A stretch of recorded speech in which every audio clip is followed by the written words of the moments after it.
Mike Matheny, his third-year skipper, has taken the Cardinals to back-to-back World Series. Here's his starting lineup presented by Meyer. Matt Carpenter in third, Colton Wong at second, Matt Holliday in left, Alan Craig in right, Yadier Molina catching, Matt Adams at first base, Johnny Peralta at short, John Jay his first start of the series, replacing Peter Borges in center field, and 15-game winner from a season ago, right-hander Lance Lynn on the mound. Homer Bailey, an 11-game winner with a very good ERA, struck out 199 batters a season ago. For 2 seasons in a row now, Homer Bailey has reached the 200-inning pinnacle, and that's the one thing that has always been holding him back until 2012 and 2013. That was to stay injury-free, to finally grow into what you expected from Homer Bailey when the Reds drafted him in the first round out of LaGrange, Texas, as a high school kid. But he's thrown the ball better now than ever the last couple of years. He was injured with a groin pull in spring training, which set him back a little bit. That's why he's pitching today instead of the second game of the season.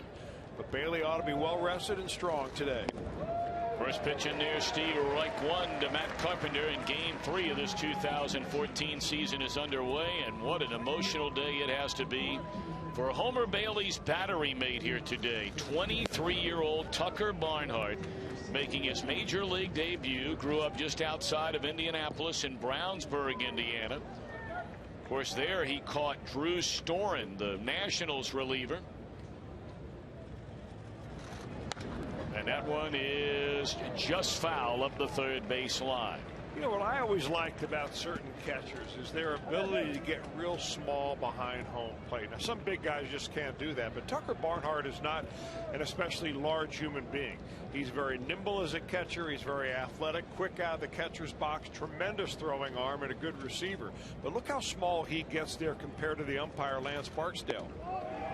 That makes the pitcher concentrate even a little bit more on a small and specific target each time he throws a baseball. This has to be one of the best days in Brownsburg, Indiana high school history today, as it goes to 3-2 on Carpenter. Not only is Barnhart catching for the Reds from that high school, Lance Lynn, the starting pitcher from the Cardinals, is from Brownsburg High School in Brownsburg, Indiana. How about that? Well, they ought to be bottling water in that place. You're not lying. They all pitch to Carpenter. This is more along the lines of at-bats we saw out of Matt Carpenter last year. Only 1 out of 7 so far in this series, but what a year he had in 2013. 318 batter, 11 home runs, 78 batted in, had a whopping 55 doubles. And he made pitchers really work to get him out, and that's what he's doing to Homer Bailey. This is already a 7-pitch at bat. Well, he's staying inside the ball. He's making sure that he doesn't get fooled on a breaking ball, and that's why he seems to be late on the fastball, but that's only because he's leading with his hands, keeping that bat barrel just a tad behind. Struck him out on a high fastball at 95 miles per hour. Take a look at the Reds defensively, presented by your Ford dealers. The first start of this season after being the hero in the bottom of the 9th inning last night for Chris Heisey. He's out in left field. And we mentioned Tucker Barnhart, his major league debut. Congratulations, young man. You've made it to the big leagues.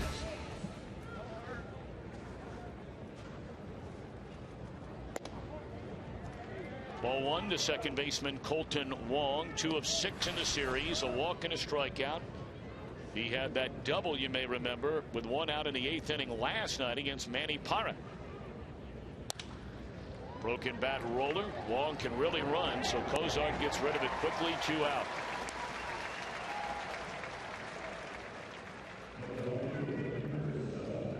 Bailey, like many Reds pitchers, and let's be honest about it, the Cardinals by and large have owned the Reds, at least when they've gotten together head to head for a number of years now, especially in St. Louis.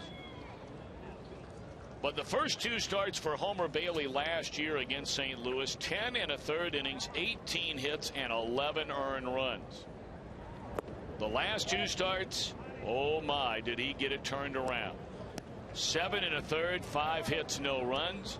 And then his final start, he beat him in a 1-0 game, 7 innings, 2 hits, no runs again. 2-0 on Matt Holliday.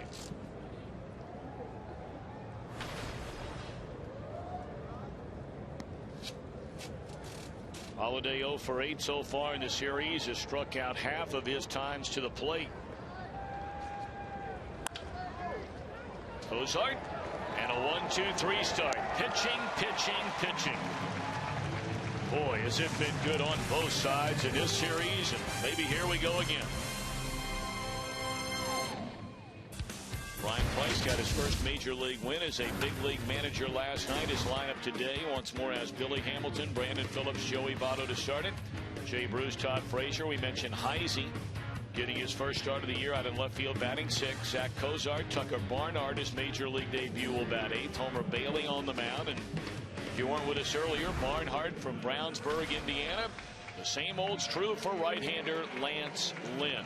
33 wins over the last 2 years for Lance Lynn. 15-10 last year, and he's a guy, as we mentioned early on this afternoon, that he's pitched on the right day. The Cardinals seem to score a lot of runs when Lynn takes them out. Last year he led make it 2012, he led the league with a run support average of nearly 7 runs a game. Last year that number was up around 6. But that said, he's got a very nasty sinking fastball. That is his #1 pitch. He likes to run it down in the zone, run it away from left-handers, in on right-handers. And when he gets that pitch working, his infield does a lot of work behind him. Billy Hamilton 0 for 8 to begin the year, has struck out 5 of the 8 at bats. Lynn was very good last year against the Reds. He made 5 starts against them, going 32 innings. He allowed 25 hits and struck out 38. Won 3 of the 5 starts, losing 1 with an ERA of under 3.5. Hamilton trying to just get on base for the first time any way he can. 1 gone to begin the Reds' first inning.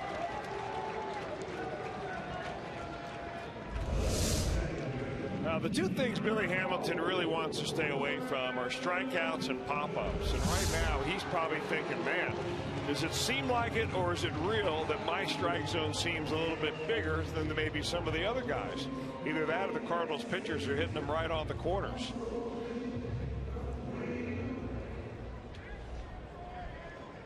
One strikeout yesterday, 4 in the game on Monday against Adam Wainwright and company. Brandon Phillips down strike 1, 1 hit and 6 at bats, 2 strikeouts, 2 walks here in the opening series.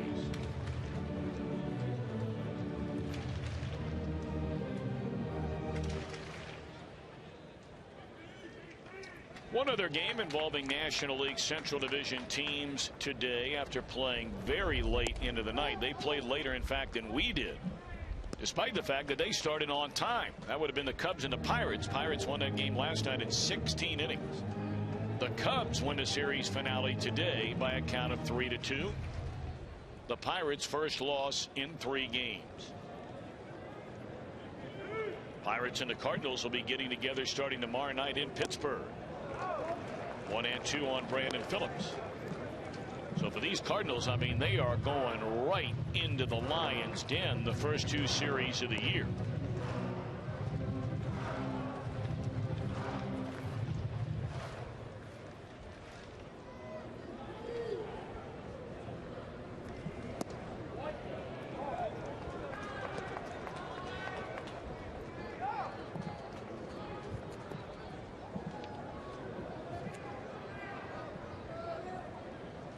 Lynn will turn 27 in May, so he just missed having the chance to form a battery with Tucker Barnhart.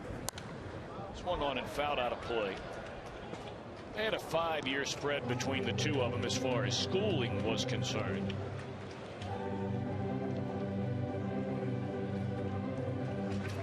So let's look at it this way. Tucker Barnhart certainly knew about Lance Lynn, but maybe not the other way around.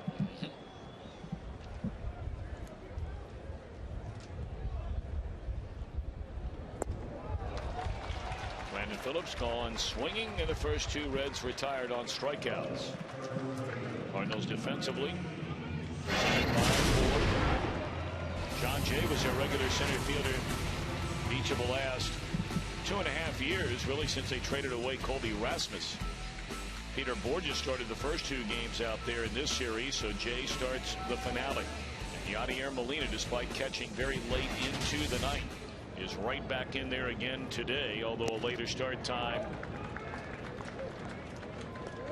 than our original time at 12:35 this afternoon, nearly 4 hours later.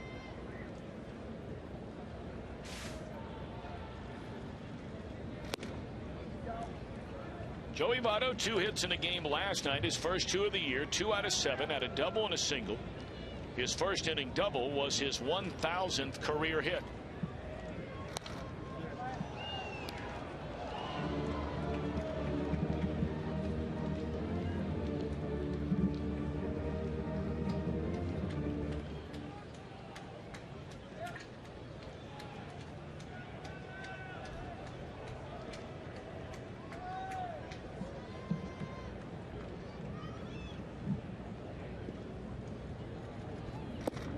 Two and two on Joey Votto.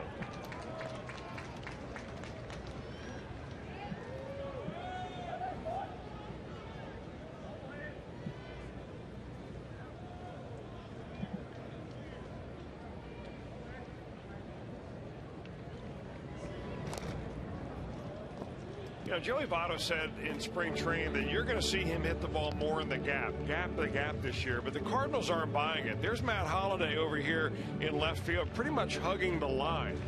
And that's where he hit the ball a lot last year. Now, he said his knee was a part of that factor, that he wasn't able to drive off his back leg like he'd like to and get the ball into the gap. But the Cardinals, until they see it, they're not going to believe it. Holliday over there trying to catch anything that he may flare down the left field line.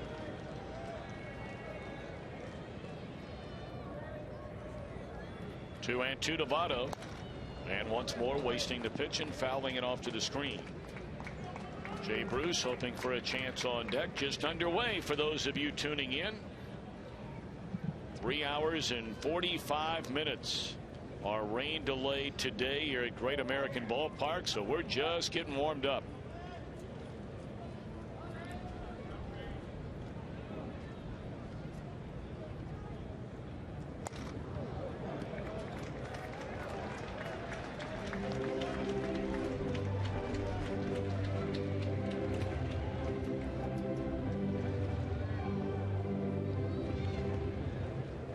A 7-pitch at bat so far for Joey Votto against Lance Lynn. 2 outs, none on.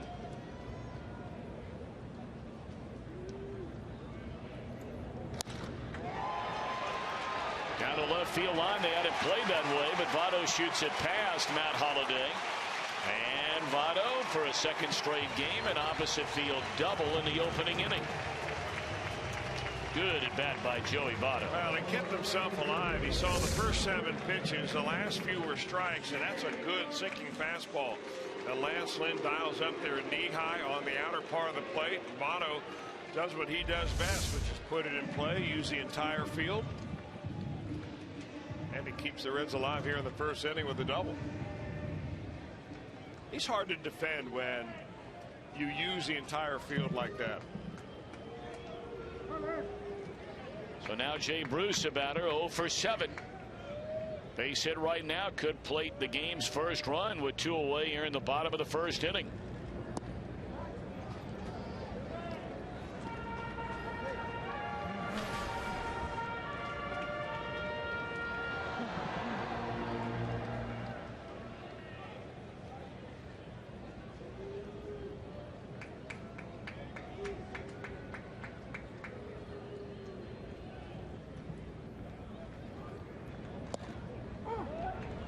A ball and a strike.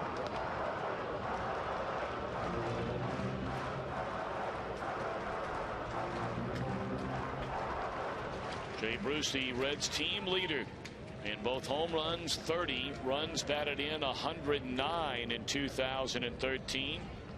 He has Votto at second with 2 outs here in the bottom of the first inning. Had a good pitch to hit right there and fouled it straight back.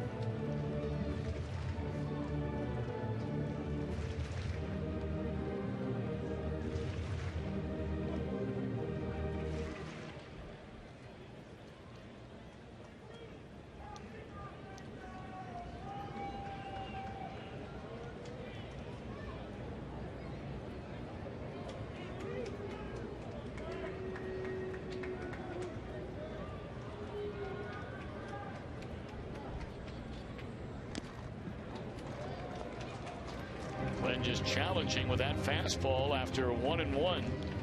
Yeah, got the foul ball back, and now another. That appeared to be a four-seam fastball, and I'm kind of going on what Yadier Molina gave him behind the plate. A lot of times, one is fastball, two curve, three slider, and so on. But I think with the Lance Lynn throwing two different types of fastballs, he wanted to run that up a little bit in the zone, and a four-seamer is the pitch of choice for that.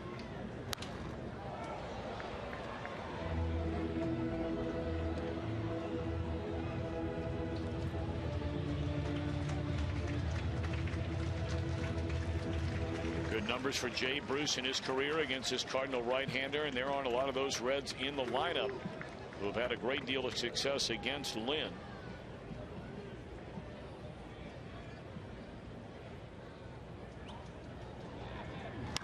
In the air, way back. Goodbye, Jay Bruce.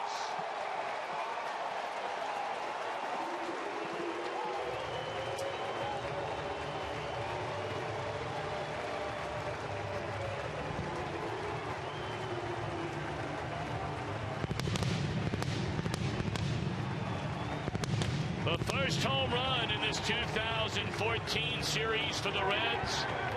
Hammered off the bat of their leading home run hitter from last year. Well, they got a slider that didn't do very much. It just kind of rolled up there and right into Jay Bruce's wheelhouse. He was a little bit behind the fastball, but you hang the slider belt high, you get the bat speed going, and you launch it 6 rows from the top of that stadium. That baby nearly got out of here. I mean, all the way out of here. And that's the way you celebrate your 27th birthday. Why not?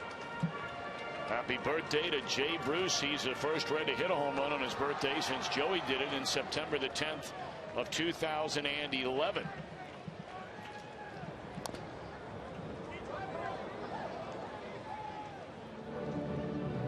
Why not smile? Reds have a 2-0 lead. That's only their second extra base hit in this 3-game series. I mean, the pitching numbers, obviously, when you have back-to-back 1-0 games, have just been astounding. And you can make it 3-0 Reds as Frazier goes long ball. Upper deck. Upper deck.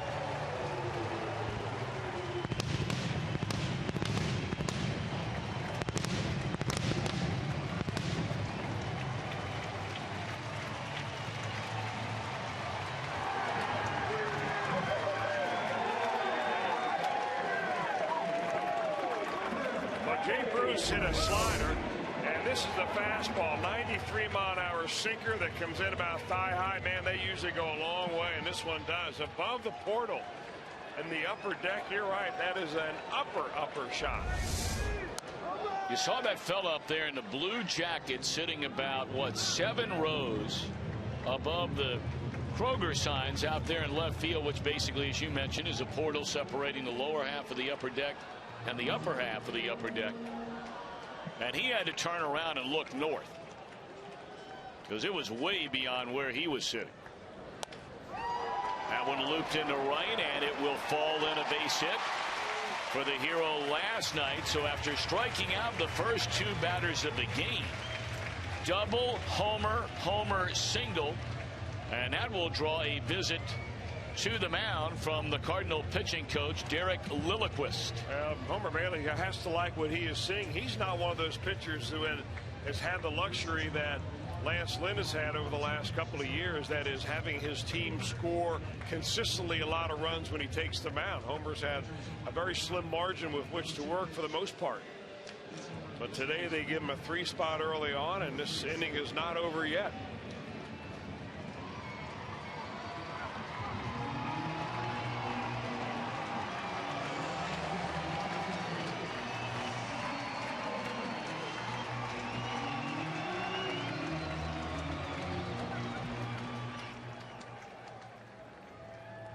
So now Zach Cozart, the batter, looking for his first hit of the season, although he played a big role in the Reds coming away with the win in the bottom of the 9th inning, putting down that sacrifice bunt, advancing Ryan Ludwig to third and Todd Frazier to second base. Ludwig, of course, wound up scoring the only run of the game on the base hit by Heisey. short right. Wong out. Craig in. And the two collide, but Craig comes away with a baseball. A good start today for the Redlegs. Jay Bruce, a two-run bomb. Frazier makes it back-to-back first-inning home runs. Reds are off and running, 3-0. So log on to Reds.com/dogday and check out the dates when you can come to Great American Ballpark with man's best friend. Homer Bailey's best friend. Two swings to the bat by Bruce and Frazier in the bottom of the first inning, propelling the Reds to this 3-0 lead. And Bailey quickly ahead of Alan Craig, who leads it off 0-2. Craig to be followed by Yadier Molina and Matt Adams.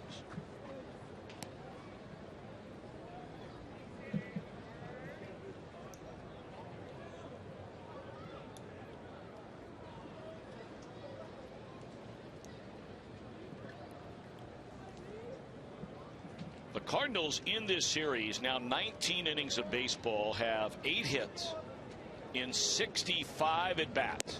There's a fastball high.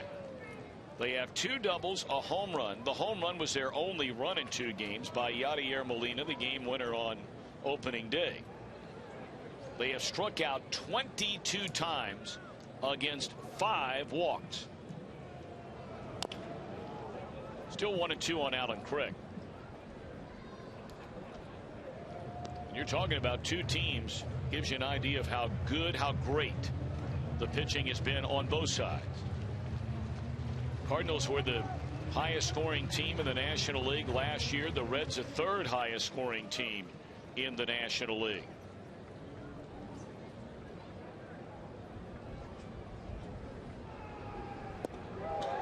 Breaking ball just missed. Of course, the Reds by scoring 3 times in the first inning, spanning 3 batters.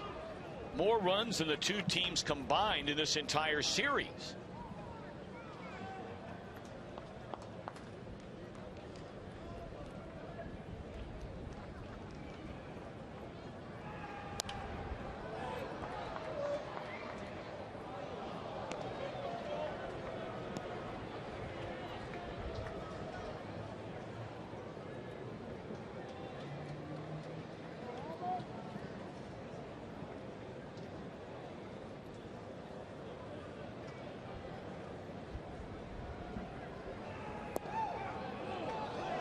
Missing by much. Bailey on a breaking ball 2 pitches ago. A fastball at 95 there, and the count is gone the distance to Alan Craig.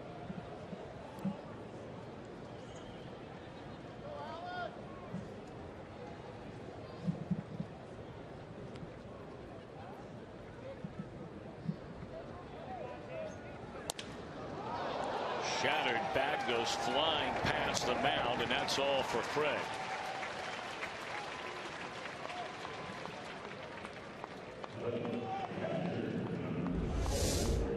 Right out on the end of the bat, a 96-mile-an-hour fastball. Bailey places it nicely. Craig makes contact, but comes up with an easy bouncer back to the mound. I think that's the idea of where they wanted to pitch Alan Craig. The Reds, when they were successful doing that last year, they kept it down and away, just off the plate, got ahead of him, made him chase a little bit. When all else fails, that's always the best spot to go. There's another broken back comebacker to the mound, and that's all for Yadier Molina. Boy, Bailey is dealing early on here. He's had a couple of extended at-bats. Carpenter to lead off the game. The Craig at bat there a moment ago, but he is just sawing guys in half. I'll tell you, you sound like you're repeating yourself from Monday when Johnny Cueto was doing that, and then from last night when Tony Cingrani came out and just was essentially blowing it by the Cardinals the first couple of times through. I don't know about you, Chris, but as Matt Adams settles in, and obviously we've seen Homer Bailey throw a no-hitter in each of the last 2 years. We've seen Cueto go through a year where he was virtually unhittable 2 years ago at 19 wins, ERA at 2.5. Cingrani was as impressive as anybody this side of a no-hitter. as I can recall seeing in quite some time by any Reds pitcher. Well, the stat that we came up with last night, Joe Luckup or our crack crew who came up with that 100-year stat of 18 consecutive games. Now 19. Now 19 where he has given up 5 or fewer hits. And that's to start his career. You're comparing it against other pitchers in the last 100 years in all of baseball, not just the Reds, right? That's right. In all of baseball. And it's not just to start a career. At any point in their career. Right. So it could be Sandy Koufax right in the middle of his streaks, or Steve Carlton. I mean, you're comparing Tony Cingrani with the best of the best. Well, they continue to play Adams with the huge shift. He has 3 hits in the series, and every one of them have been to left field. That's the first one, I think, at least in my recollection, that Adams really looks like he's trying to go that way. That ball was down and away. He went with the pitch. He had one that went right off the end of the bat the other day. One, I think he got jammed a little bit and went the other way. But if you're going to play him to pull, you've got to pitch him inside a little bit. You can't try to fool him on the outer part of the plate and let him do what he's practiced, which is go the other way with it. Guy can hit a little bit. He's going to be a really good player. He sure is. Here's Johnny Peralta. This Cardinal lineup, I mean, you're never comfortable. You've got a guy in Peralta who's more than capable of hitting the ball in the seats at any point in any game, and he's batting all the way down in that 7-0. And you've got a guy who has worn out the Reds in his career, batting in the 8th spot, waiting on deck, in John Jay.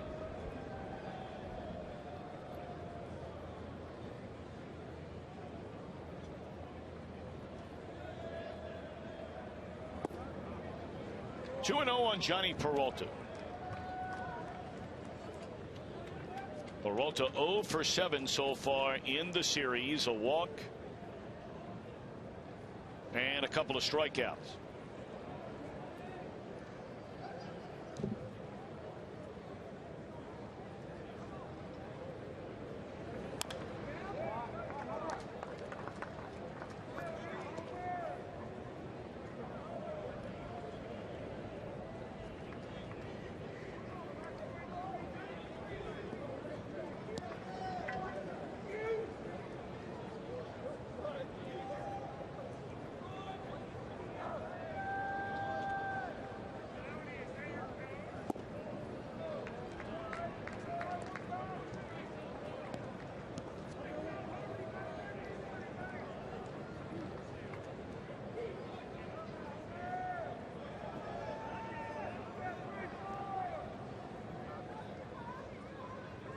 Three and one on Peralta, and he turns on one and hammers it down the left field line, and that's what we just said.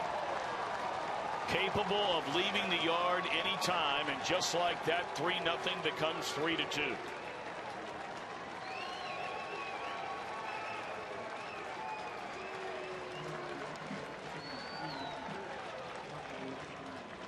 Now they really feel, the Cardinals, that is, that they made a major upgrade from an offensive standpoint with Johnny Peralta now in the lineup.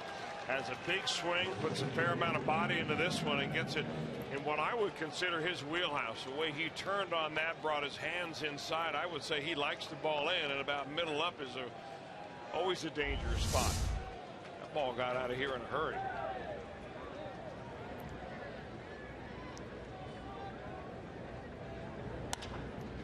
John Jay, a bouncing ball to Brandon Phillips, and that's all for the Cardinals, but damage done. 2-run home run by Peralta. When we come back, the first big league at bat for Brownsburg, Indiana native Tucker Barnhart. Tucker Barnhart, our steel power tool performer of the day, and what a thrill for Tucker. Well, his first at bat doesn't last very long. Swings at the first pitch he sees from Lance Lynn. You can understand that. He's ready to go up there and swing the bat. And he grounds out to the shortstop, Peralta. Reds lead 3-2 as we begin the second inning. Pardon me, Chris. Makes a lot of sense. I mean, from a baseball standpoint, if you're Tucker Barnhart, you're thinking, hey, this guy, even if he knows who I am, he probably does.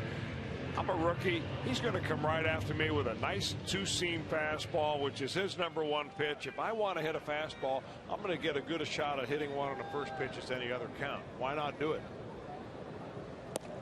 Homer Bailey looks at a strike.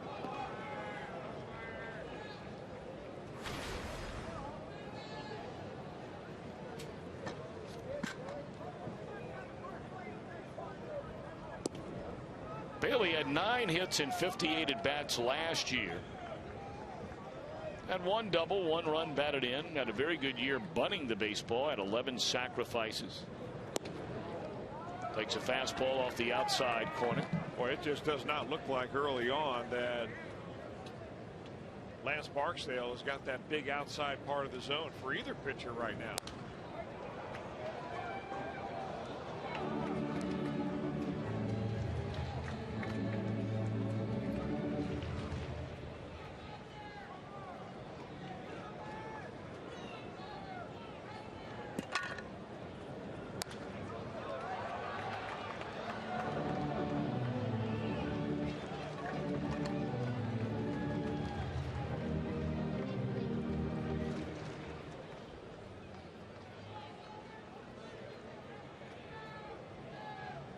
Two on Homer.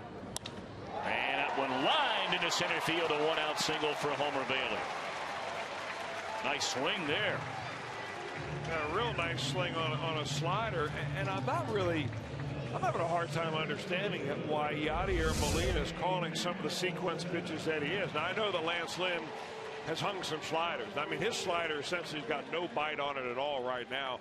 That was very similar to the one that he hung up there for Jay Bruce to launch. But Homer Bailey was way late on a fastball pitch before. Throws him a slider. When that slider doesn't break, you speed the bat up and give the guy a chance to put good wood on it. He did the exact opposite for Todd Frazier when he hit a home run. Looked terrible on a slider and then came right back with what Frazier likes to hit, which is a fastball.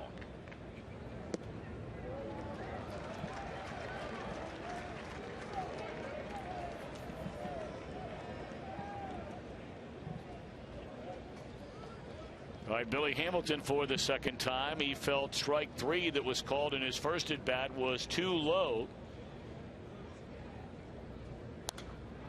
Swung on and fouled out of play. 2 balls and a strike to Billy Hamilton. Look, Billy Hamilton is only human.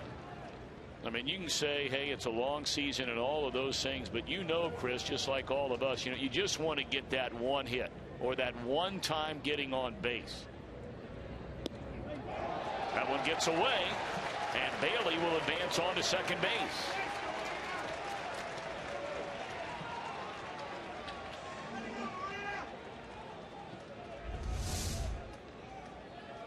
Just kind of a getaway fastball right there, and it just took off on Yadier Molina.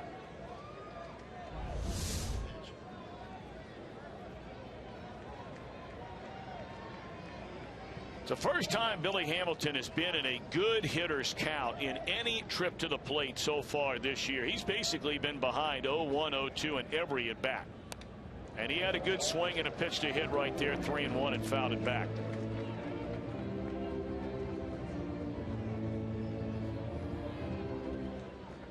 Carpenter, even with 2 strikes, still a couple of paces in on the grass over at third base. The big fella Matt Adams now backing up a little bit at first. 3-2 on Billy. And it's popped up. Holiday a step into foul territory for out number 2. Well, right now on FoxSportsOhio.com, interact with Reds fans and writers in the Game Day live chat. Chris Heisey goes in depth on his late night winning moment. And Nick Lachey, our old buddy, shares his favorite Reds memories in a Fox Sports 1 interview. What a good guy he is. Get complete coverage of all today's action involving Ohio sports exclusively on FoxSportsOhio.com. Nick Lachey comes to the ballpark a lot. Of course, he not too long ago got married and built a home here in Cincinnati. Back and forth with all of his traveling and all of his work all around the country, all around the world. It's always nice when he comes back into town.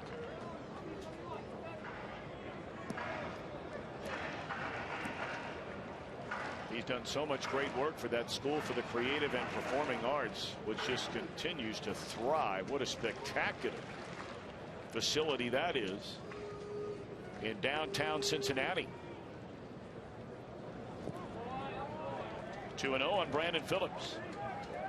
Well, that whole area down there, I mean, when you're coming into Cincinnati this summer, but even for a lot of us who live out in the suburbs, what they're doing up on Vine Street, we know about Main Street, we know about the banks, but what's going on up on Vine Street, man, it is sensational up there. All the restaurants, good stuff. 2-1 on Brandon. Well, just talk to some of the visiting players over the last couple of years. They'll tell you Cincinnati is on top of their list as a destination to show up and play. You can walk to the ballpark from the hotels that they stay at. It's nice and fun downtown around the square. And of course, you mentioned all that's going on and over the Rhine up Vine Street. It is exciting. 2-1 the count on Brandon Phillips. And that's off the outside corner. And of course, it's the man who runs this franchise, Bob Castellini, was the guy who finally helped bring everybody together a few years ago to launch the Banks project. There's a second phase of that getting started here. Reds up 3-2, trying to add to this one-run lead. And Brandon waves through a 3-1 fastball right down the middle, and the count is full.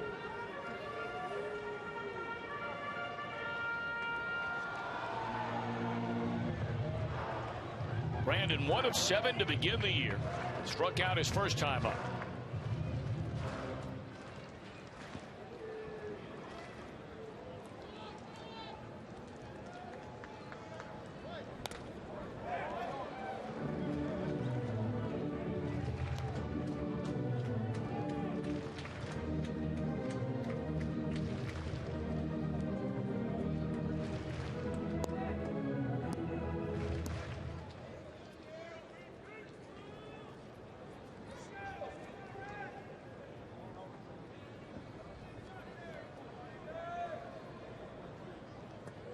Three balls, 2 strikes on Brandon Phillips. Homer Bailey out at second base, and another foul ball straight back.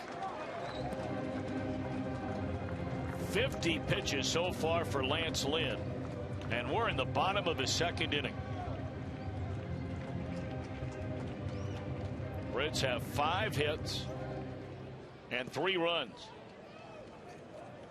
They had 9 hits total, did the Reds, against Cardinal pitching in the first 2 games of this series, and 1 run.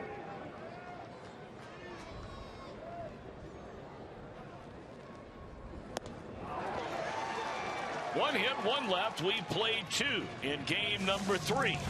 Reds in front by 1.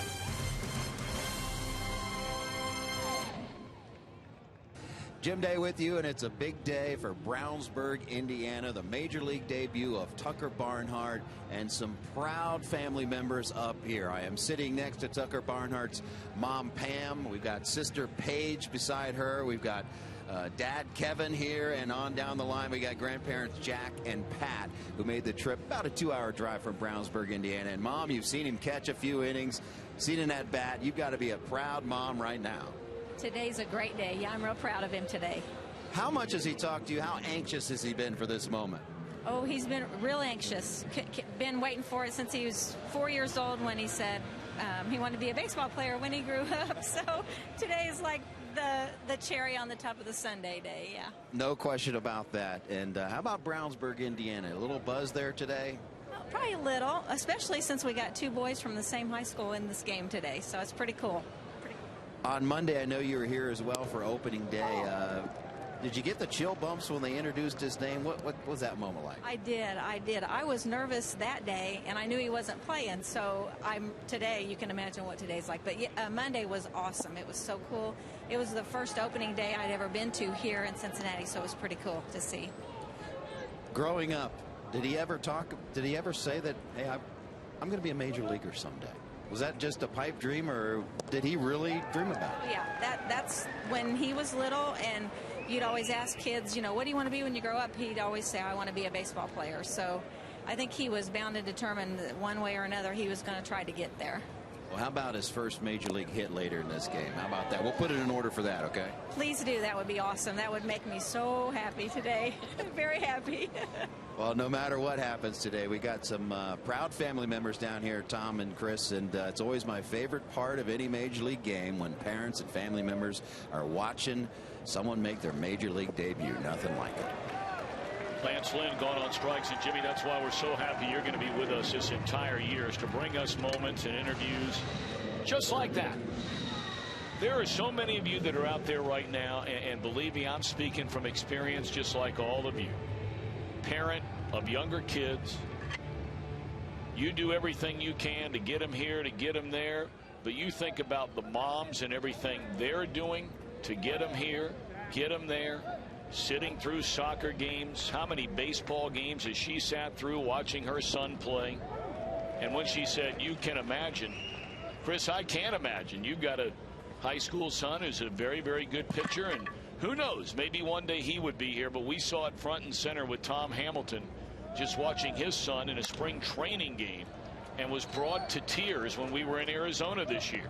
Well, I can tell you as a dad, and you'll find this as your kids get older, Tom, it is much more nerve-wracking to watch your kids play at whatever level it is than it is for you to get out. I was more nervous watching my sons or daughters play in one of their games or sports than pitching in Dodger Stadium. Lined into left field. It's a base hit for Carpenter with one out here in the Cardinal third inning. Well, I believe it. I believe it. Well, and your heart just bleeds for him, you know, when you're sitting there. For the Barnharts to be there as a family, to be able to drive over from Brownsburg and experience this, that's just great. Really great. So that'd be nice. Yeah, I wish that Jim Day had asked, though, that maybe he can go back and ask him, what is in the water over there in Brownsburg? They've got something, because they're growing some big leaguers and a bunch of them. Well, you're not lying. We talked about Lance Lynn from Brownsburg, Tucker Barnhart, Drew Storen. There are a couple of others we've stumbled into. I don't know why I'm drawing a blank on a couple of other big league ball players that have come from that high school and that area just outside of Indianapolis.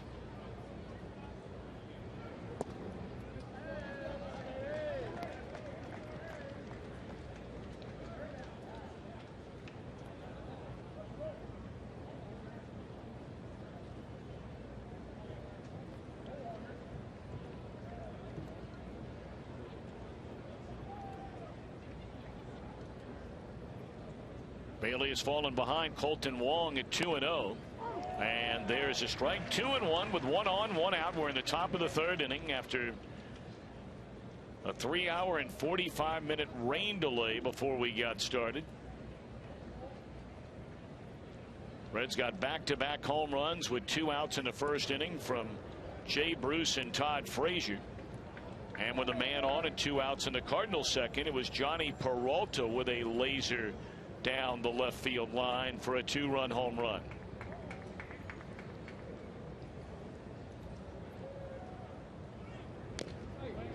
Two and two to Colton Wong.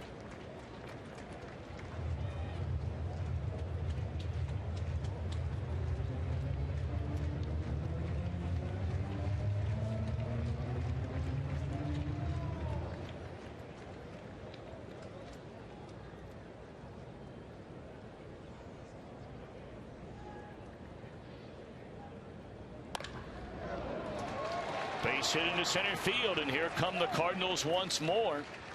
They get 1-out singles from the first 2 hitters in their lineup, and here comes Matt Holliday with 1 out. Bailey's breaking ball a little bit inconsistent so far. He gets this one up a little bit to Colton Wong, and Wong just takes it right back up the middle. Well, those are the guys that the Cardinals are expecting to get on base for the RBI hitters that are coming up now. Holliday, Craig, and Yadier Molina. So Homer has dug himself a little bit of a hole here with 1 out.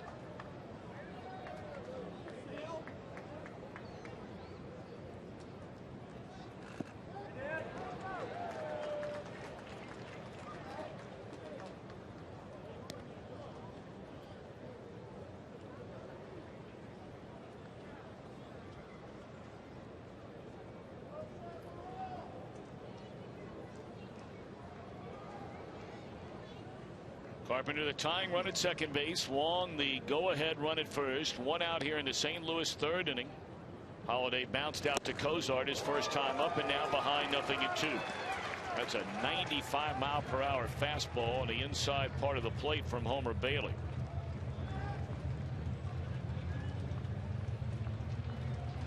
Getting ahead of Holliday right here, very important, because in his career, Holliday has had some fairly good success against Homer Bailey. Looked like he went. No, says Mark Rippinger, the first base umpire.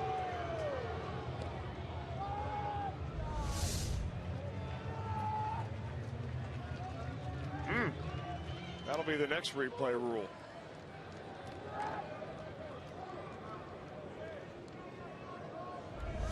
Now Bailey trying to make another pitch and retire Holliday as it's fouled off out of play down the first base line. Still 1-2. Reds and the Cardinals, of course, will get together after a weekend getaway. Cardinals have their home opener Monday, and the Reds provide the opposition. That'll be a Monday afternoon game. They'll play on Tuesday night and then again on Wednesday afternoon at Busch Stadium.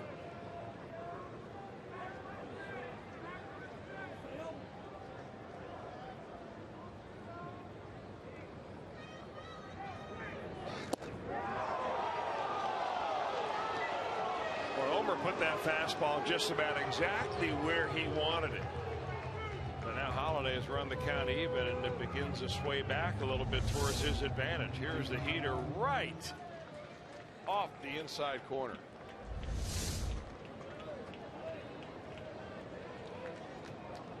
Two and two to Holliday, and he rolls over it foul. Boy, this guy makes it tough on you. Yeah, we talked about Holliday having a fair amount of success. There are the numbers for Holliday versus Homer Bailey, including today when he's 0 for 1 with a ground out. 35 at bats overall, 36 including today for Holliday. So they've seen each other a fair amount.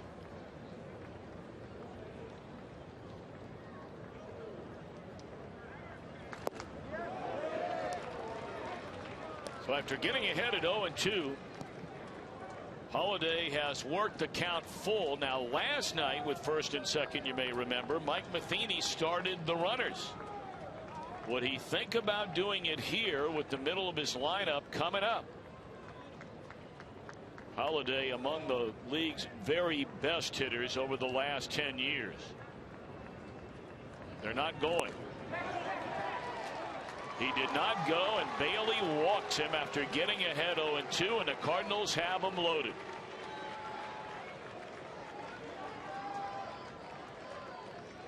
Now Homer looking for a put-away pitch the entire at bat after going 0-2. Nipped away at the corners. Holliday with a very good idea of the strike zone. You don't really see him chase all that much, but when you get him ahead of him 0-2, the idea is to expand the strike zone. None of those pitches that were just off the plate were close enough to entice him enough to chase. So now you've got to throw strikes to the best run producer in this lineup. Mentioned last night, Alan Craig, the leading hitter with runners in scoring position in the National League the last 2 years. And he takes ball one off the inside corner. He had a broken bat comebacker to Bailey his first time up today. Now, Homer Bailey cannot afford to pitch defensively right here. Still has to be on the aggressive side. Come after him with your best stuff. Keep the ball down. Look for a ground ball. Think about getting a ground ball, and your defense will pick you up. That's right there where you want to get it. If Alan Craig hits that ball fair, he's going to roll it over to the left side of the infield and probably get a 5-4-3 double play. But for a pitcher in this situation, it's as much a mental state of mind of being aggressive as it is with actually putting the pitches there. You got to keep telling yourself, I'm going to attack him right here, even though you've got bases loaded. Reds jumped out to a 3-0 lead in the first inning. Cardinals got the 2-run home run by Peralta in the second. And now, after the first batter was retired in the inning, the pitcher Lance Lynn. Single walk to load him up for Alan Craig.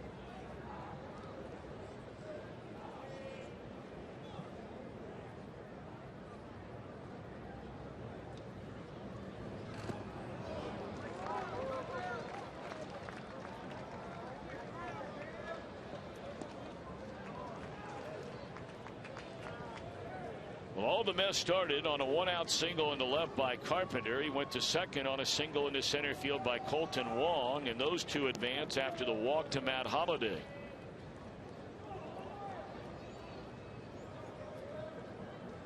Two balls and a strike on Alan Craig. We showed you a moment ago he has one career grand slam. That came off J.J. Hoover last year. Here's that bouncer. They come to the plate and they cut down the lead runner. Nice play by Todd Frazier and by Tucker Barnhart. Frazier having to come charging in, fields cleanly, throws on the run, and with a runner coming right on it, forced play albeit. Good catch by Barnhart. Hit too slowly to be a double play ball. Got to be careful to stay away from the back of the runner. Didn't want to hit him in the back and have everything get loose on you. So Frazier keeps his cool, makes a good solid throw. Tucker Barnhart cradles the baseball to make sure he doesn't lose it as he makes some incidental contact there with the lead runner Carpenter. So the base is still loaded. It's still a one-run lead. Wong now to third. Holliday to second. Fielder's choice by Craig. He's at first, and it's Yadier Molina. And just be careful on this first pitch.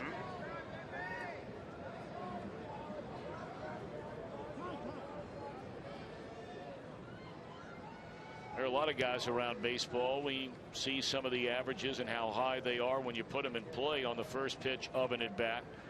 But it just seems as though through the years, Molina has just done excessive damage against Reds pitching frequently on the first pitch. And that one nowhere near the strike zone, and a good block by Barnhart. Ball one.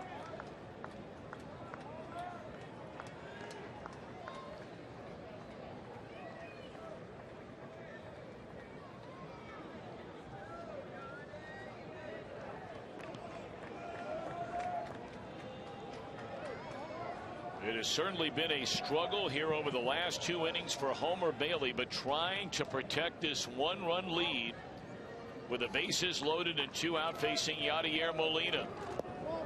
And once more off speed, trying to get Molina to chase, and now it's a 2-0 hole for Bailey. Well, when you give a contract the length and the size that the Reds have given Homer Bailey, they firmly believe that this is the type of situation that he can get out of.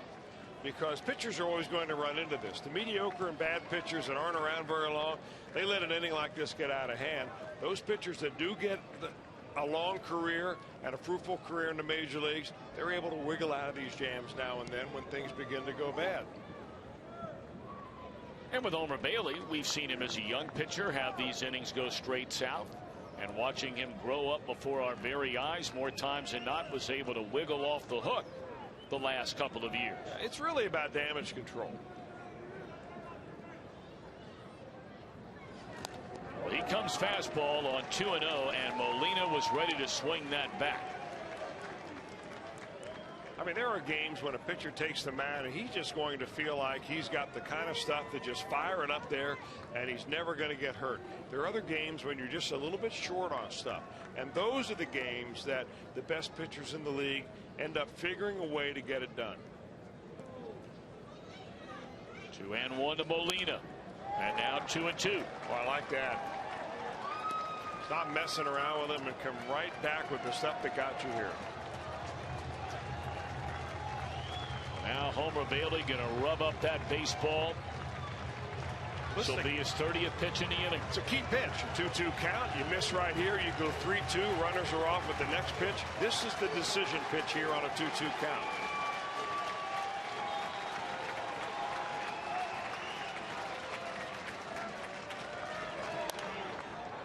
Came with a breaking ball there, and it's fouled out of play by Molina. All right, Chris, you've gone breaking ball, fastball, fastball, 2-2 count, breaking ball. The pitcher has a feel. What's my best pitch today? What can I control? Where can I throw it to my spot? And they've got a spot that they want to stay away from with Yadier Molina, and they've got a spot where they want to go to where the percentage are best to get him out. And I think that's exactly what Tucker Barnhart's coming to him to ask him right now. All right, you're the pitcher. You're the one making all the money. Where do you want to go with this? This is my first time catching you in a big league game. You call the shot here, Homer. I'll back here. You throw it by him, I'll catch it.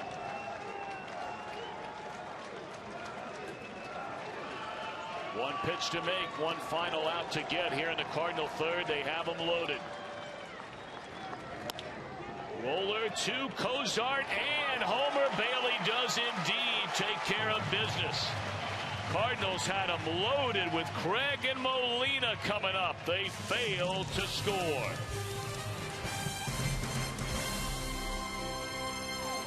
Injuries.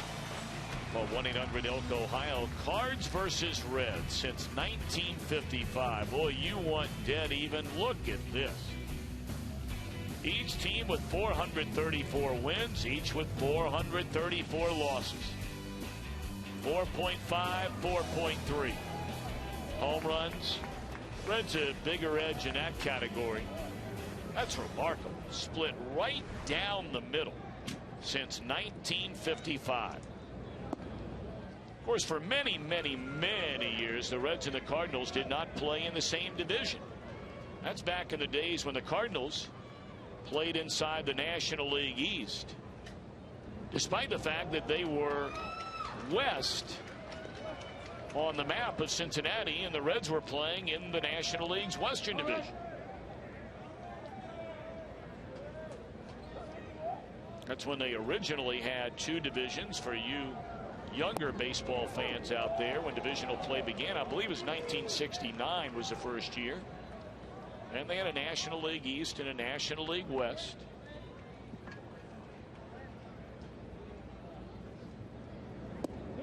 But of course, expansion then changed all of that in the National League. Florida Marlins and Colorado Rockies would come on board, and then in 1998 the Arizona Diamondbacks would come into the National League, placed in the NL West.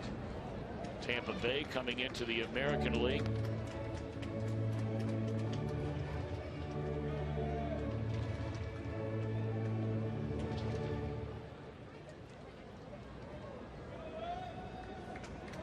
Joey Votto doubled down the left field line after a lengthy at bat against Lance Lynn his first time up, and scored on the two-run home run to deep right field from Jay Bruce. And he had that same swing in the first at bat as you saw right there, just to keep the at bat alive until he can get something that he likes a little bit better.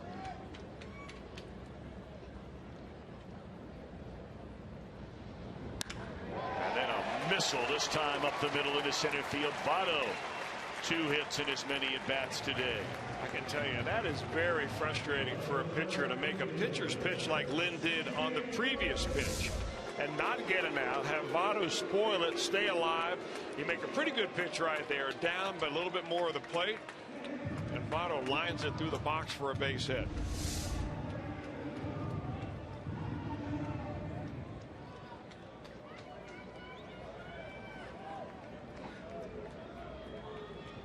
So now the big shift put on defensively against Jay Bruce. Of course, you can't put somebody about 3/4 of the way up in the moon deck.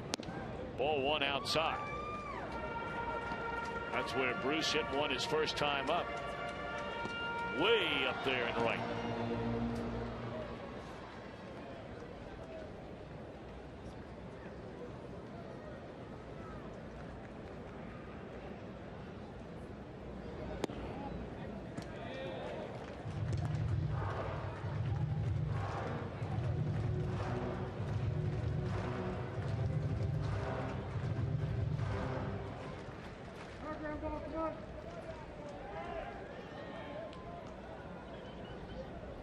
Two and 0 to Jay Bruce. Votto at first, and it's ball 3, nowhere near the strike zone.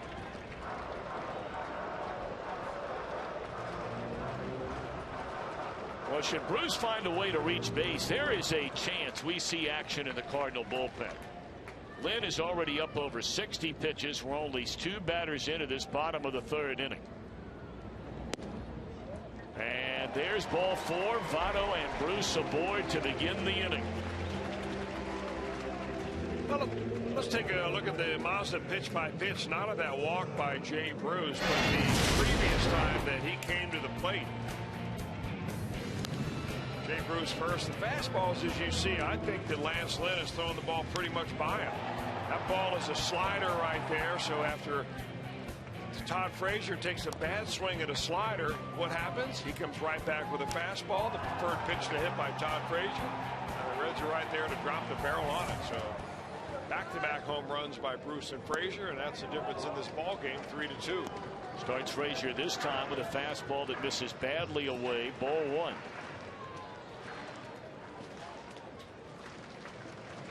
Reds in front 3-2, but the first two aboard here in the Cincinnati third inning. 2-0.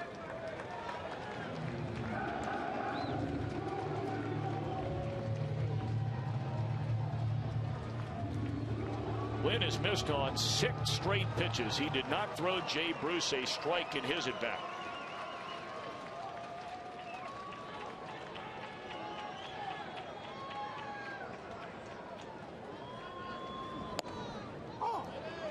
Frazier takes a fastball at 94 right down the middle. A called strike, 2-1.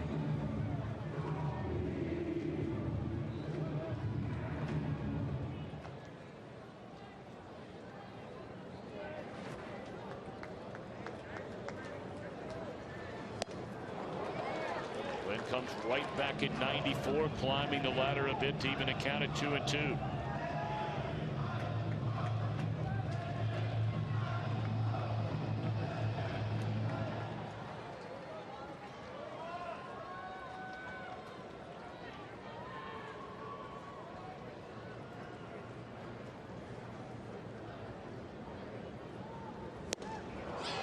Three straight fastballs, and that's all for Frazier. 1 out in the inning. 4th strikeout of the afternoon for the Cardinal right-hander. Now, this is one of those innings where you really hope you were able to at least add on 1 or 2. You get the first couple of runners on in the inning. He didn't want to pitch. It didn't appear to Jay Bruce, so you've got a base hit and a walk.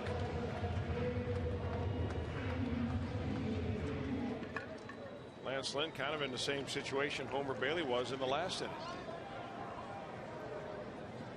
Now Chris Heisey, he looped a single into right field his first time up. It takes ball 1 low and away here.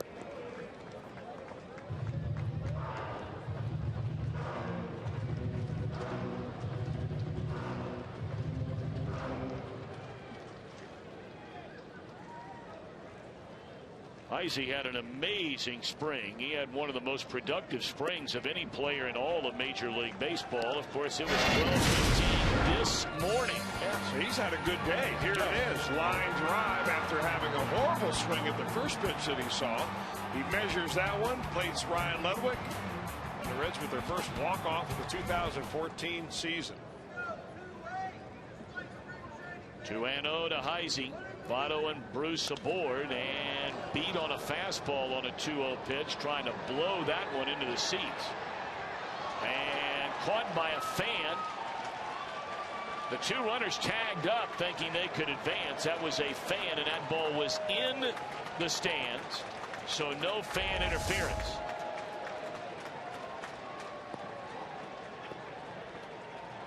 It's good play right there by that fan. Good play.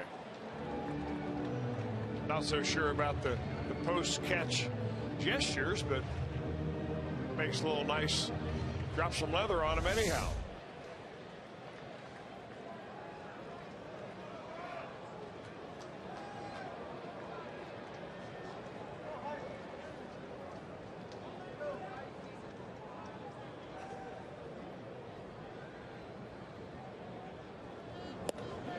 Swing and a miss, so like the Frazier at bat, 2-0. And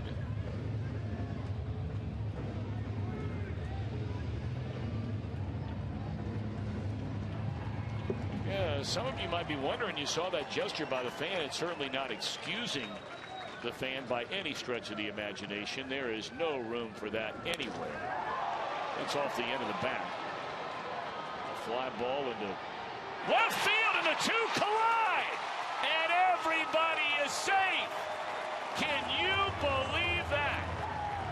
A routine fly ball, and you're not talking about the new center fielder that we've seen, Peter Borges. Maybe then you understand these 2 guys have played next to each other for years now. You know, I have a hard time believing this would happen at a junior high school level. Matt Holliday's right there, but you can see the mouth of the center fielder, John Jay, he's saying, I got it, I got it. Maybe not loud enough.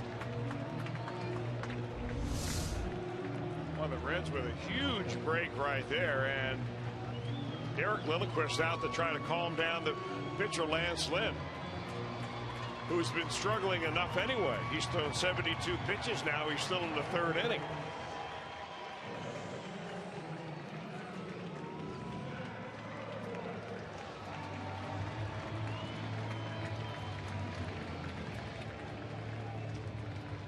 That play certainly not in the Cardinal way playbook. Well, now Zach Cozart to try and add to this 3-2 lead. The air is charged to John Jay. Cozart, first pitch, swings and fouls it back out of play. Big at bat right here for Cozart. Put down that important sacrifice last night. We mentioned earlier, Cozart not only led the league in sacrifices bunting the ball, he led the National League in sac flies with 10 of those last year.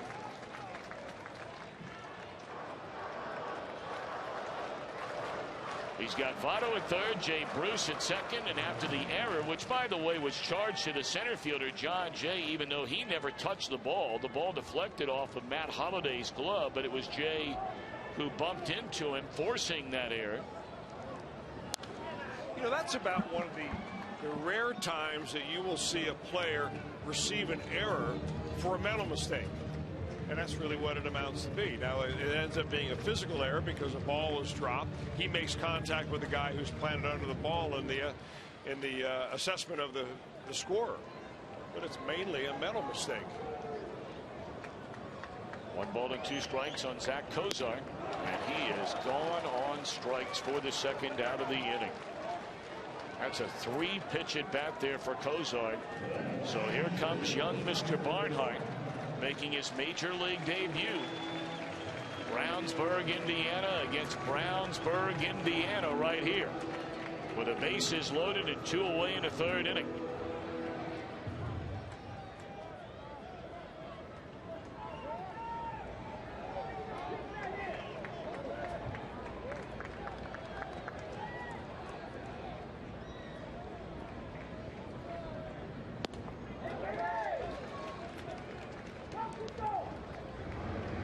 Barnhart swung at the first pitch in his first at bat and hit a ground ball right at the shortstop Johnny Peralta.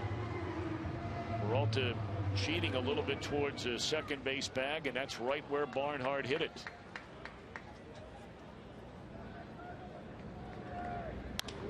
Little bleeder, short left field. Holliday will get there, and the Reds leave the bases loaded as the Cardinals did in the top of the inning.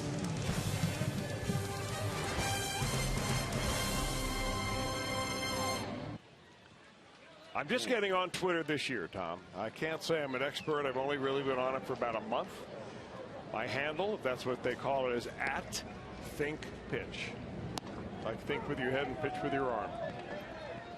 So I'm hoping that maybe you'll tweet me sometime soon.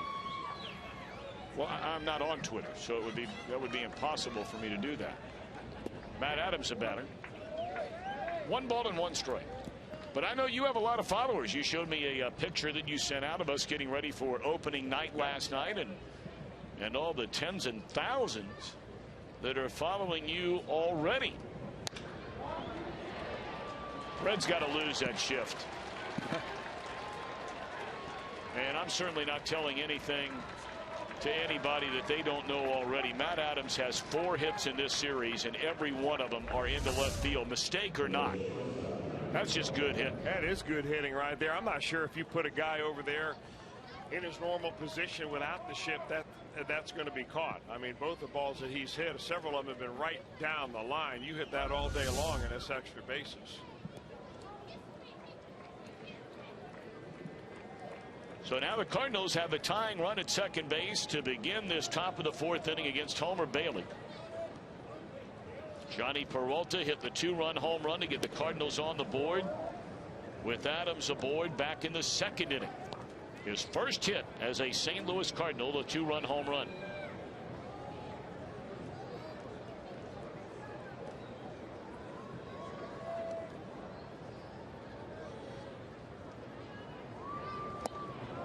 breaking ball there by Homer Bailey, even the count at 1-1.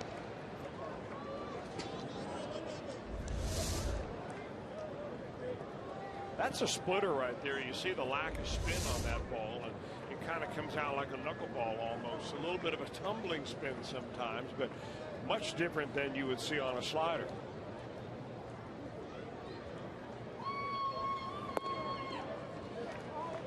Really, that is the pitch that has been the difference maker for Homer Bailey over the last couple of years. Always struggled with learning how to throw a conventional changeup, circle change, or a palm ball, any variation thereof. But he learned a splitter from his AAA teammate Justin Lear. Lear said, "This is the way I throw mine." Homer began to throw it, and over the years he's gotten a pretty good grip of it. Fly ball right field. The runner will tag up. Bruce prepares for the throw, and it's cut off. So now standing at third with one out is Adams after Peralta shoots one close to the warning track in right field.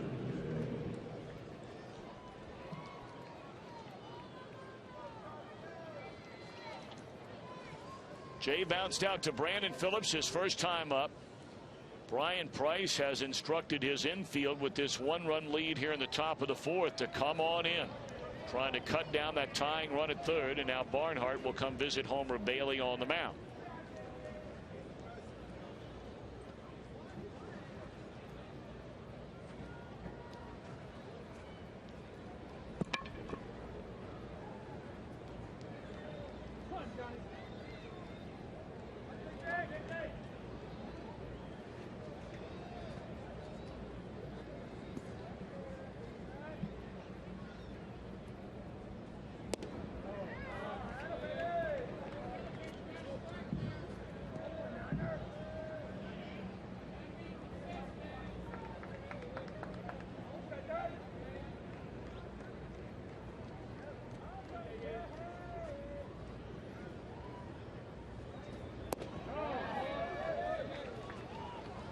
Two 2-0 on John Jay.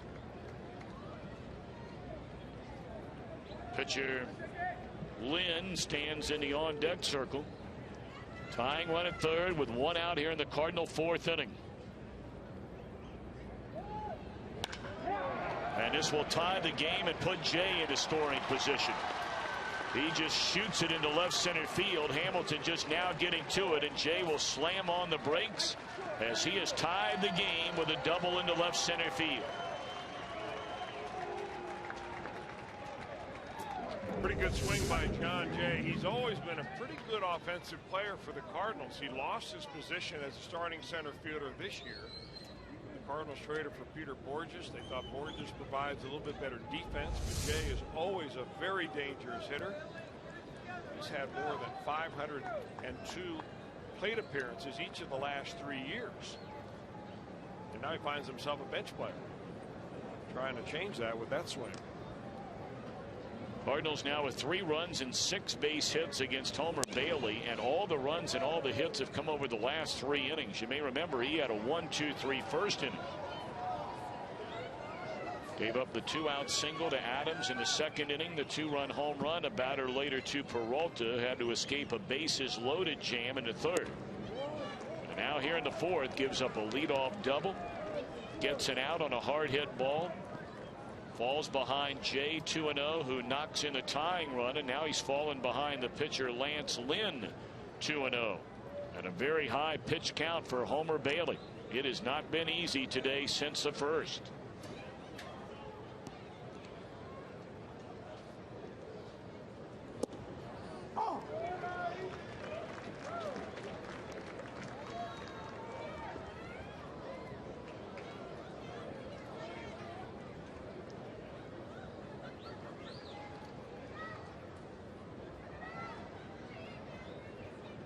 There goes a runner to third. Throw down there by Barnhart, and they got it.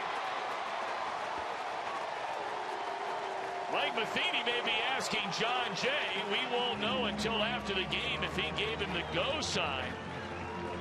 But with only one out in the inning and Matt Carpenter standing in the on-deck circle, that is a surprise.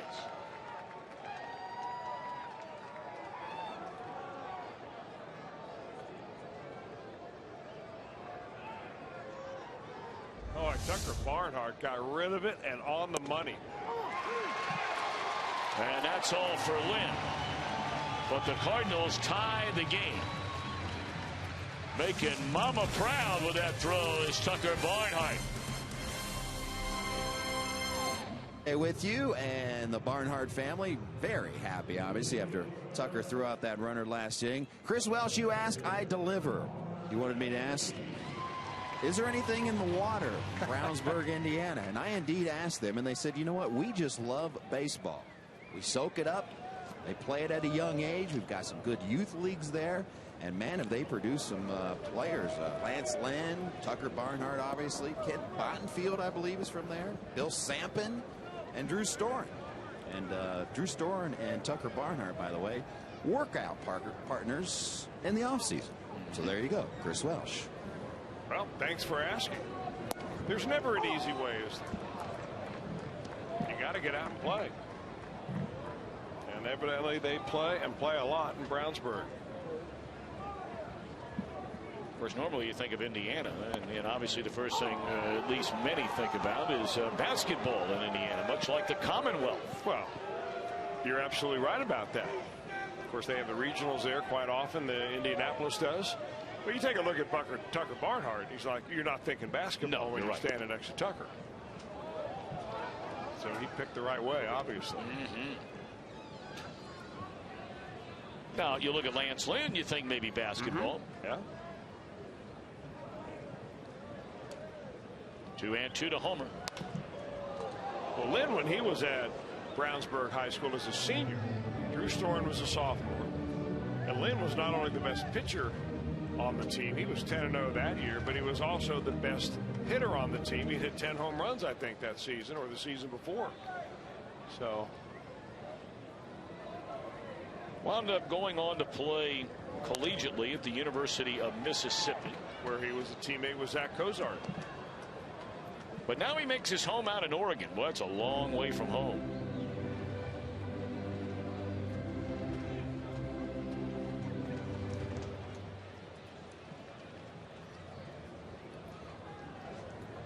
Two and two to Homer Bailey. And a fastball is high. Homer had a single in the center field, was stranded at second base back in the second inning. Reds left them loaded. They had the bases loaded with one out in the third, at the time leading 3-2. Cardinals get doubles from Adams and Jay to tie it in the top of this fourth. And Bailey looks at strike three, and he knew it. Sixth strikeout of the afternoon for Lance Lynn. Well, a reminder, something to look forward to. We'll have our Miller Time moment coming up later on in the broadcast. Of course, our Miller Time moment last night was that game-winning hit by Chris Heisey, although, Chris, I think you and I agree that was the game-winning hit.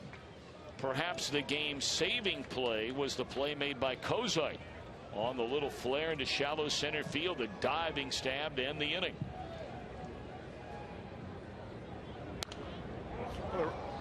Well, here's the catch you're talking about, Tom. He went a long way to get behind second base to make this catch. Manny Parr on the mound, and just a little bit of a flare into shallow right center field. And Cozart, superlative effort. You know, it's a good thing the Reds did score when they did. Billy Hamilton, a fly ball to right field. Hamilton still hitless to begin this season, 0-for-11. I'm not sure about you, but on my way home last night after that ball game, I mean, the skies opened up all over again, and it really began to rain hard. We may have been in a situation today where we have completed a game from last night and then had this game to play. The Cozart play came in the bottom of the eighth inning with Colton Wong at second base. Carpenter was the batter. 3-3 game, 2 outs, nobody on, and Brandon Phillips whacks one into left field, a 2-out single.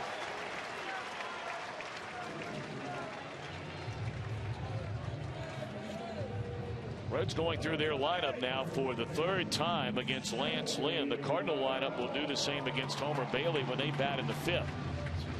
Brandon Phillips' first hit since his first at bat on opening day against Adam Wainwright.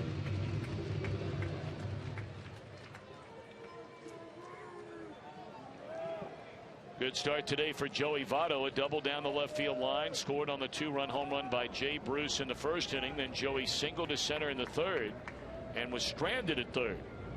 And he's 3 for 3.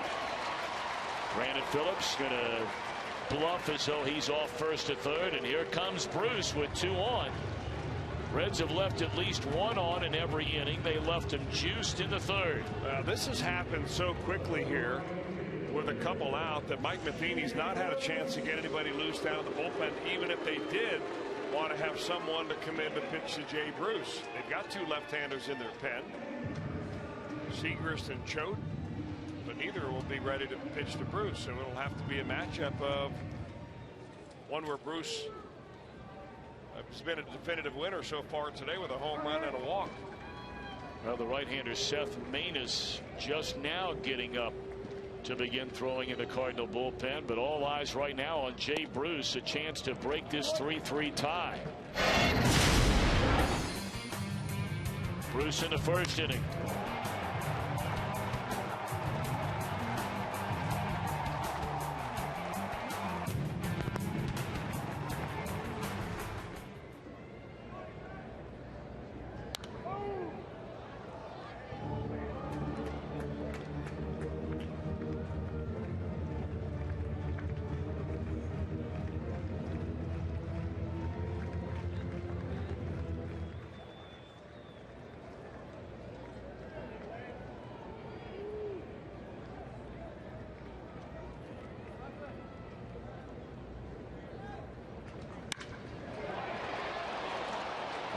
And a nice play right there by the rookie second baseman Colton Wong, and the inning is over. Reds have left 7, including 5 in the last 2 innings. We're tied at 3. Of course, saying in jest, the Animals were lining up 2 by 2 along the banks of the Ohio River earlier today. Nearly 3 inches of rain falling over the last roughly 36 hours. Snuck in a ball game last night. Waited 3 hours and 45 minutes to start this one today, but here we are in the 5th of a 3-3 game. 3 runs, 6 hits, an error, and 3 runners left on base for the Cardinals. They left the bases loaded in the third. 3 runs, 8 hits, 7 men left on base for the Reds. They left them loaded in the third and 2 on in the fourth.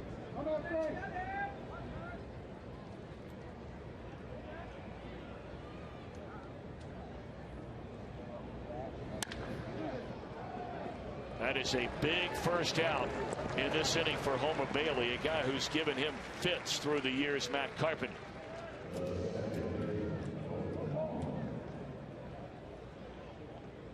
I just love the way that Brandon Phillips gets down on a ground ball like that, and he just gives me the confidence when I see that ball going, and he gets down like almost on one knee and makes sure that he blocks it. He's not trying to field it off to the side.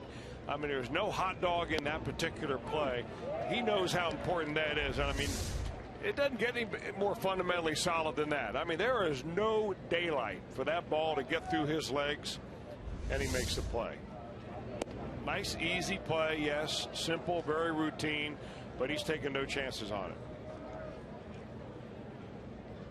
Colton Wong, 1 out of 2, has bounced to the shortstop and singled into center field.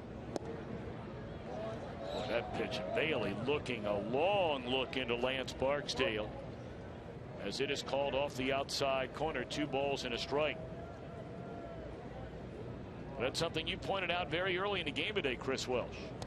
That pitch is not being given to Bailey. It's not being given to Lance Lynn. You know, it's hard to see from our center field camera because our camera's not directly behind pitcher's mound in line with home plate. So, you know, what may look like a little inside might be right on the plate. What may look like a little bit outside might be 6 inches outside. So it's hard to tell. But, you know, you look at the reaction of the hitters and you look at the reaction of the pitchers.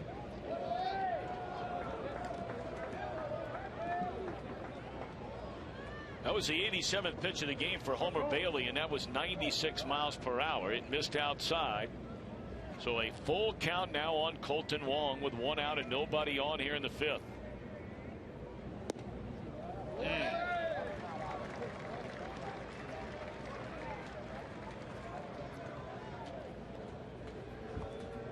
First walk, now second walk of the game issued by Homer Bailey, and it's a walk in front of Matt Holliday. You know, you use the radar gun for a number of different things. One is which to begin to gauge when your pitcher's getting tired. But it's not the only way you gauge Homer Bailey. As you just mentioned, I mean, he's throwing still 94, 95 miles an hour here, close to 90 pitches. But where are the pitches going? Does he have to grunt and jump a little bit more just to get that pitch up there at that velocity, thereby losing his ability to put it where he wants to? They're beginning to get some things shaking down in the bullpen, it looks like. Well, this clearly has been one of those days, and Chris, we've talked about it through the years. You talk to any starting pitcher and they'll roughly tell you, you know, if you make 34, 33 starts in a year, maybe 7 of those, 6 of those, you're going to have really good stuff. Maybe 5, 6, 7 of those, not much at all. And then the other starts are somewhere in between where you've got to grind, you got to battle.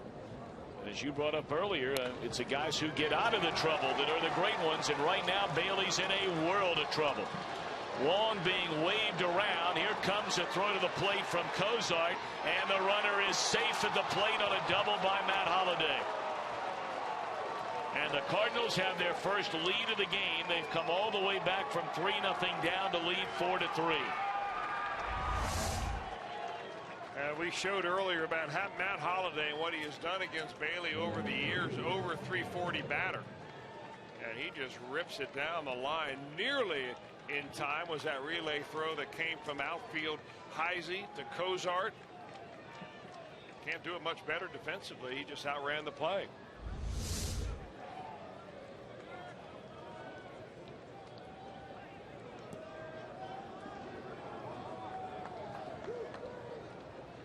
Four runs, 7 hits the Cardinals have in the last 3 1/3 innings against Homer Bailey.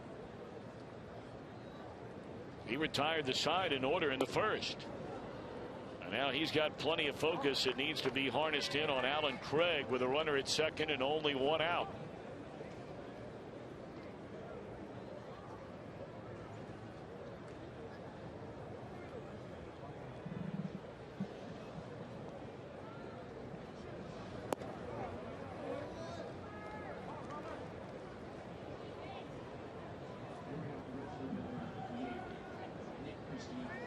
Nick Christiani beginning to get loose now in the Reds bullpen.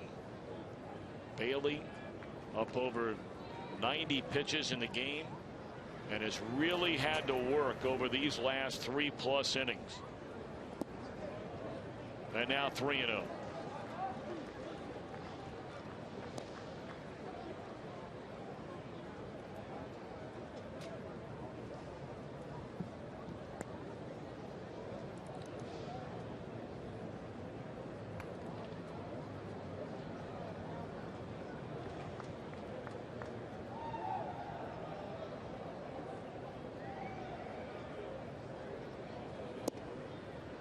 A 4-pitch walk to Alan Craig.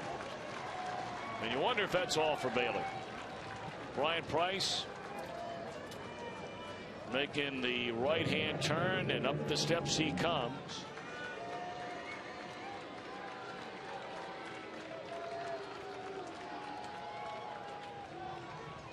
No decision yet made by Brian Price to go to his bullpen.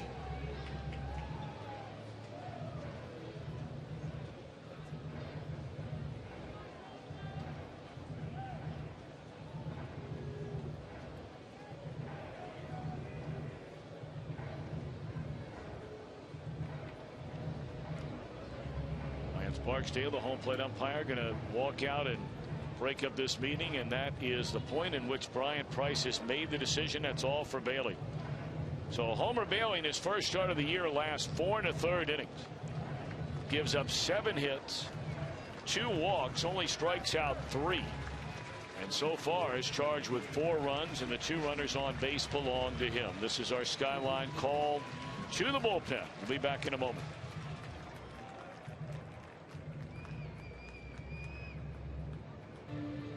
Well, we had a chance last year to see young Nick Christiani, 26 years old, selected by the Reds in the 13th round of the June 2009 draft. Grew up in New Jersey. and then pitched collegiately at Vanderbilt. He pitched in 3 games for the Reds last year. And a young man, Chris, that Brian Price had commented during spring training that he believed this was Nick Christiani's time. It was kind of interesting because you didn't really hear much about Nick Christiani at all the first couple of weeks in spring training. All these other guys that came in there, you know, throwing 100 miles an hour. Meanwhile, Christiani just kind of stuck to work, did what he does best, which is throw strikes, 2 quality pitches, actually 3 with the changeup, but mainly fastball, hard breaking ball. And all of a sudden, he was a topic of conversation among a lot of people, and mainly Brian Price. And here he is in the big league roster, pitching in a 1-run ball game and a very important part of this game.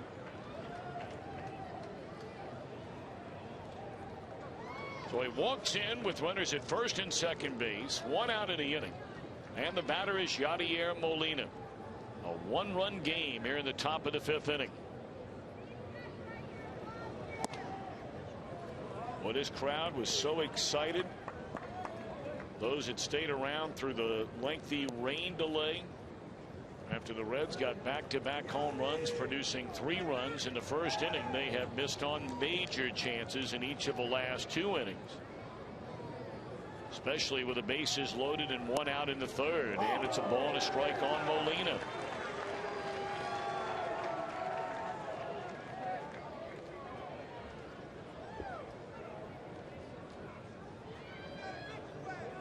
Bailey walked 3, struck out 3. 2 of his walks came here in this inning. The big one, the 1-out walk to Colton Wong with nobody on. And Wong scored all the way from first on the double by Holiday. 2-1 on Yadier Molina.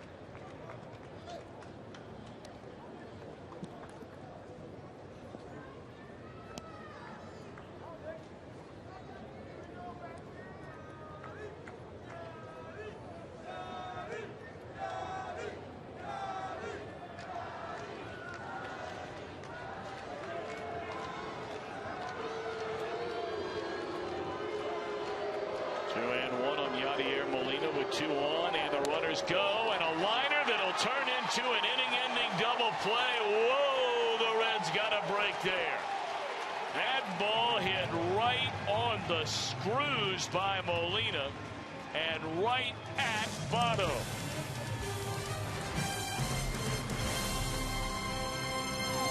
The energy feature. Todd Frazier, part of back-to-back home runs. Bruce with a 2-run shot. And then Todd Frazier, 474 feet, 12th longest home run ever hit here at Great American Ballpark. And just in case, guys, just in case magic happens twice, I'm in the general area where he hit it. So if he does it again, I'm all over it. Jim Day, you're always thinking. Yes. One of the great things about spending time around Jim Day, one of the great thinkers among the Reds TV crew in our traveling party. Looked like Frazier never saw that pitch. He's down, strike 1. He hit the home run in the first inning. He struck out with 2 on and nobody out in the 3rd. Reds had a 3-0 lead at the end of 1 on the back-to-back home runs. A 2-run shot by Bruce, solo shot by Frazier. But the Cardinals have pecked away ever since. They got a 2-run home run by Peralta in the 2nd. RBI double by John Jay in the 4th. 1 scoring double by Matt Holliday to chase Homer Bailey in the top of this 5th. And now the Cardinals lead by a run. I'll tell you what, if you go back to the first inning when the Reds scored 3 runs on 4 consecutive hits, and the way that Lance Lynn was struggling, having some long innings, pitching a lot of pitches in many innings, I'm surprised he would be out here in the bottom of the 5th inning. Here he is at 97 pitches. His team has given him a 1-run edge, and Mike Matheny running him out there to see if he can't get a win by retiring the side here in the 5th.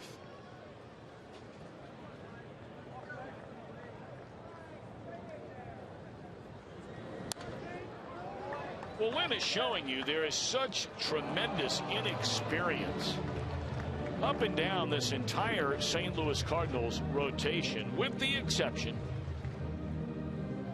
of obviously Adam Wainwright. and Lance Lynn. Everybody else, for all intents and purposes in this rotation, is a rookie. Swung on and fouled back out of play. In fact, there are only 3 staffs in all of baseball that have fewer starts collectively in a 5-man rotation than this St. Louis Cardinal team. The Florida Marlins, now the Miami Marlins, and the Colorado Rockies. Lynn wanted that call and did not get it. Milwaukee has a combined starts of up over 800. The Pirates up over 700. The Cubs right at 700. The Reds right in the mid 500s. The Cardinals have 322. And 185 of those belong to Adam Wainwright.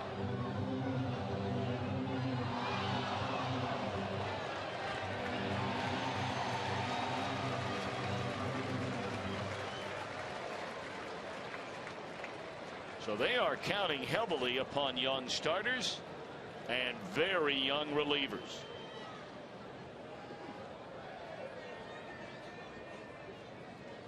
Good at bat here by Frazier.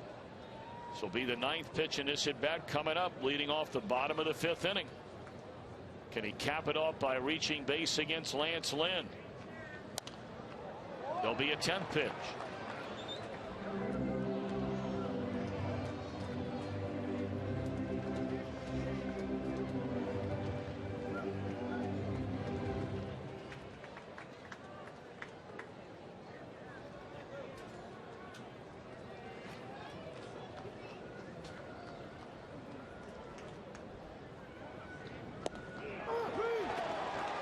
Frazier looks at a fastball thrown right down the middle, and that's 7 strikeouts for Lance Lynn.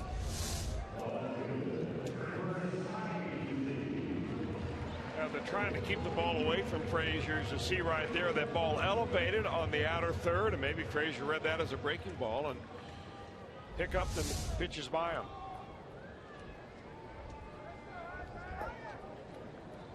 So now Lynn will turn his attention to Chris Heisey.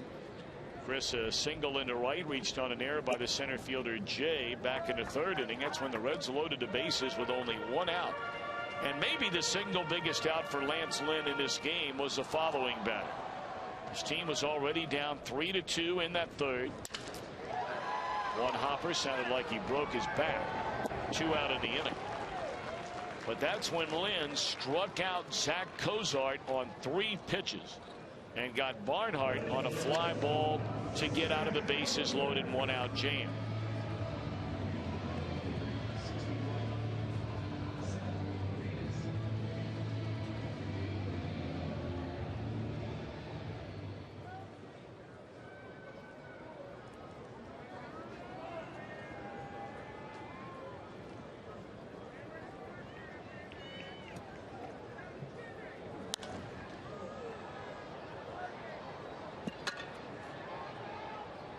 And 1 on Zach Cozart.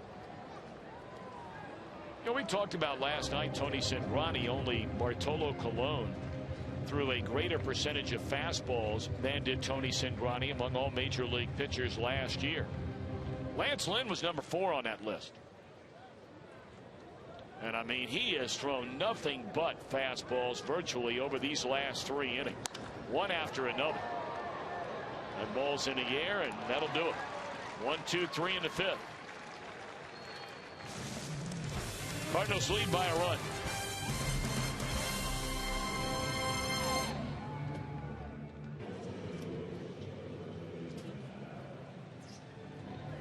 Well, young Mr. Nick Christiani came into the game, fell behind Yadier Molina with 2 on and 1 out in the 5th inning. And Mike Matheny, we've seen a couple of times already in this series with 1st and 2nd and 1 out, starting the runners. And Christiani inducing Molina into a line drive double play to end the inning. Adams, Peralta, Jay. And now this one hammered down the right field line into the corner. Boy, this big fella can hit. Golly day, can he hit. I don't know how long they're going to keep him down in this part of the lineup, I'll tell you, because Matt Adams, he had 2 hits on Monday. He had a walk yesterday facing a tough left-handed pitcher in Tony Cingrani, and he has been all over everything today. A couple of doubles and an opposite field single. Got the nickname Big City from his former teammate Lance Berkman, despite the fact that he comes from a town of fewer than 1,500, does Matt Adams. So now a runner at second base, and it's a swing and a foul ball, strike one out of play to Johnny Peralta.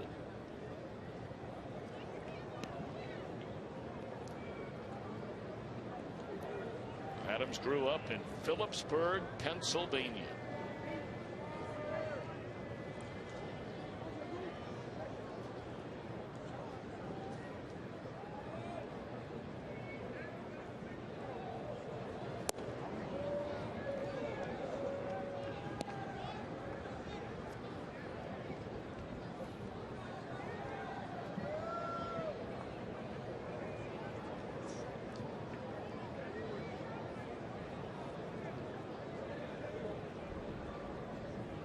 One and one on Peralta. John Jay waits on deck in the pitcher's spot.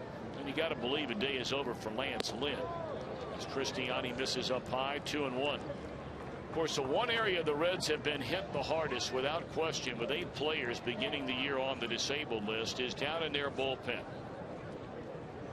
Their 2 primary setup men, Jonathan Broxton, Sean Marshall, both on the disabled list. Their closer, Aroldis Chapman, on the disabled list. Team's been hit very hard, but especially in that bullpen, among the best bullpens in all of baseball the last 5 years. 2-2 on Peralta. That's the bad news. The good news is Jonathan Broxton is slated to pitch tomorrow and throw an inning down in Pensacola, where, by the way, Matt Latos is starting Pensacola's season opener later tonight against Tennessee. Sean Marshall is still in extended spring training out in Goodyear, Arizona, on a throwing program, and we understand going well so far.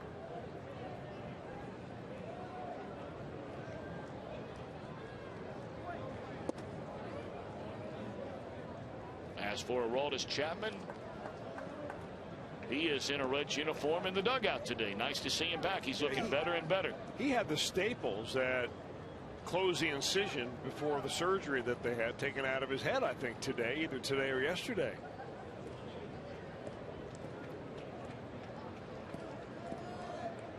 Boy, he's made a remarkable recovery so far. Let's hope that continues on the same pace.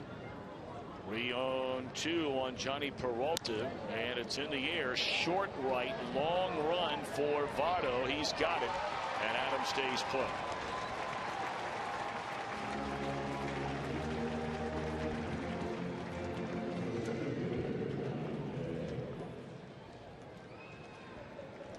Well, get ready for Reds action 30 minutes before the start of every game this summer, with the Reds Live, presented by Ray St. Clair Roofing, on your exclusive home of Reds baseball, Fox Sports Ohio.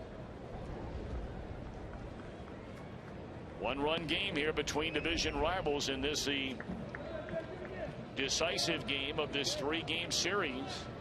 1-0 Cardinals on opening day, 1-0 Reds into the early morning hours today, and here we are, 4-3 Cardinals in inning number 6, and it's John Jay who tied the game with a double into left center field off Homer Bailey back in the 4th inning.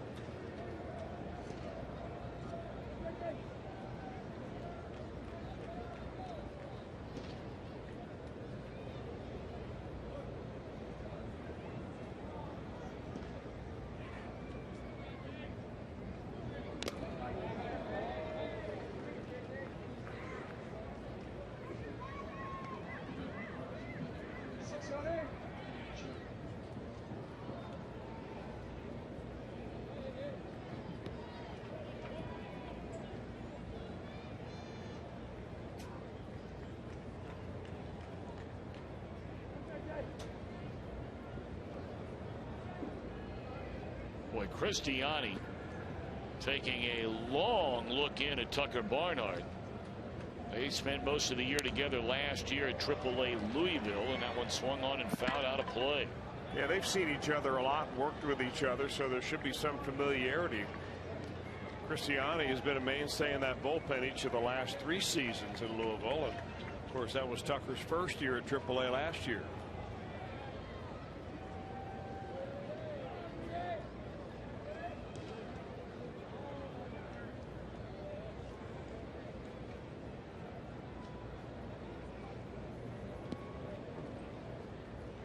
One ball and 2 strikes on Jay, with Matt Adams a runner out at second base and 1 out. Struck him out on a high fastball for the second out of the inning.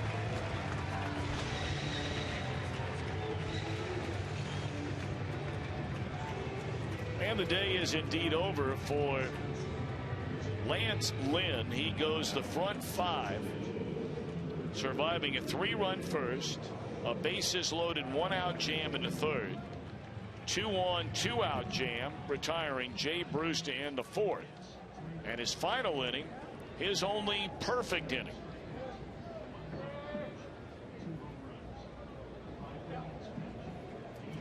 Daniel Descalzo will come up and bat for Lance Lynn.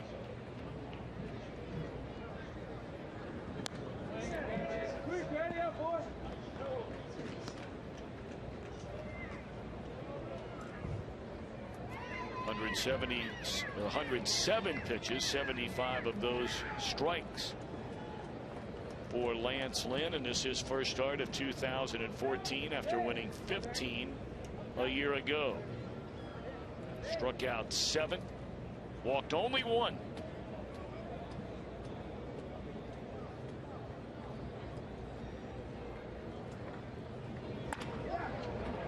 Soft one hopper, Brandon to make sure. Nice job by Cristiani. An inning and 2/3, and he pitches around to lead off double from Matt Adams. Barnhart to lead it off. Reds are down a run. Tom Brenneman, Chris Welsh, Jim Day, our producer Josh Hall, our director Roy Alfers, our entire Fox Sports Ohio crew. Waited almost 4 hours to get started today. What was scheduled as a 12:35 first pitch. Didn't get started till a little after 4:15. But here we are, bottom of the 6th inning. Cardinals 4, Reds 3, and veteran left-hander been around seemingly forever, Randy Choate, now on the pitch. Raised in San Antonio, Texas, ended up going to college a while back at Florida State University. Drafted by the Yankees, came up there. He is your typical definition of a loogie, one only left-handed guy. 64 games or so last year, pitched only about 35 innings. So they're going to turn Tucker Barnhart, the switch hitter, around and make him bat right-handed. Reds have right-handed batting Neftali Soto standing in the on-deck circle, and then you have the switch hitter Billy Hamilton. Choate, 13 years in the major leagues.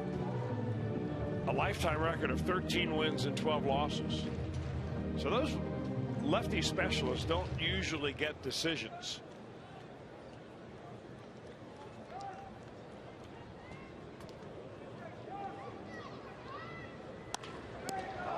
That's a pretty nice play right there. That ball appeared to be nearly by him. And that's out number 1, and here comes Soto.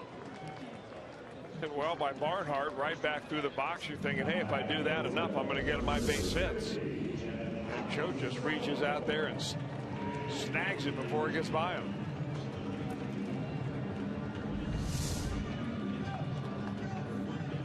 Good job by Nick Cristiani today. An inning and 2/3. Of course, that ball that Molina hit, he'll say his prayers tonight. That ball was a missile with first and second, and only 1 out, but the bottom line is that line drive right at Joey Votto.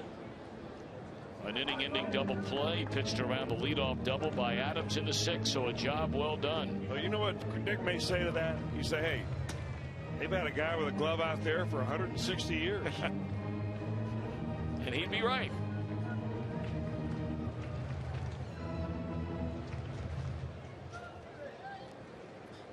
Soto looking for his first major league hit. He came up and had 13 plate appearances last year.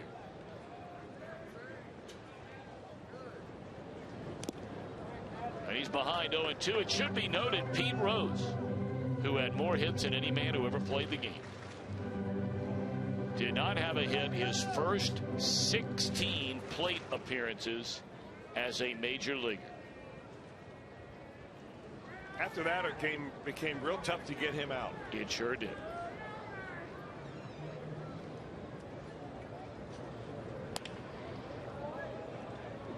And it should also be noted that Foley Soto had a very good spring.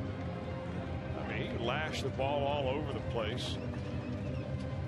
And he had an advantage over some of the non-roster players that ended up by making this roster because he's on the 40-man roster. Reds are very reluctant to make available to other teams some players if they took them off the roster at the end of spring because of all the injuries. So that's why Soto had the edge over some of the other guys that may have had equally as good springs. Ground ball right at the shortstop Peralta. And the first two retired, both against right-handed batters for Randy Choate, and now he'll face a switch hitting Billy Hamilton. Hamilton 0 for 11 to begin the year. He has struck out 6 times, and today he has popped up twice. We've not seen Billy face a left-handed pitcher yet. And I'm thinking right here, especially looking where Matt Adams is playing, that this is an opportunity for Hamilton to push that bunt on the right side and see if he can beat the 37-year-old Choate to the first base bag. Now, for those of you wondering, Billy Hamilton's stronger side by far right now is the right side. And this is the first time he has had a chance to step to the plate here in the first 3 games of this season as a right-handed batter. 2-0.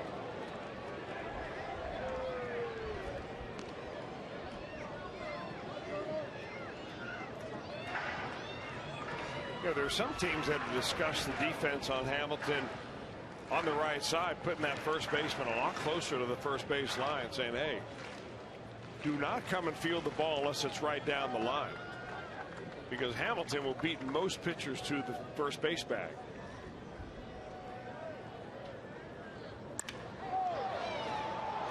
Hard hit ball, but right at the shortstop, and Randy Choate goes through the Reds batting order 1, 2, 3.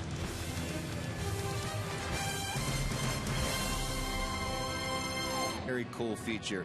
It is really featuring the heritage of craft beer here in Cincinnati. It's an 85-foot craft beer bar. It's got a concrete bar with a wood top. It's gorgeous. Cut from a single tree, by the way. Backlit with kegs in the background.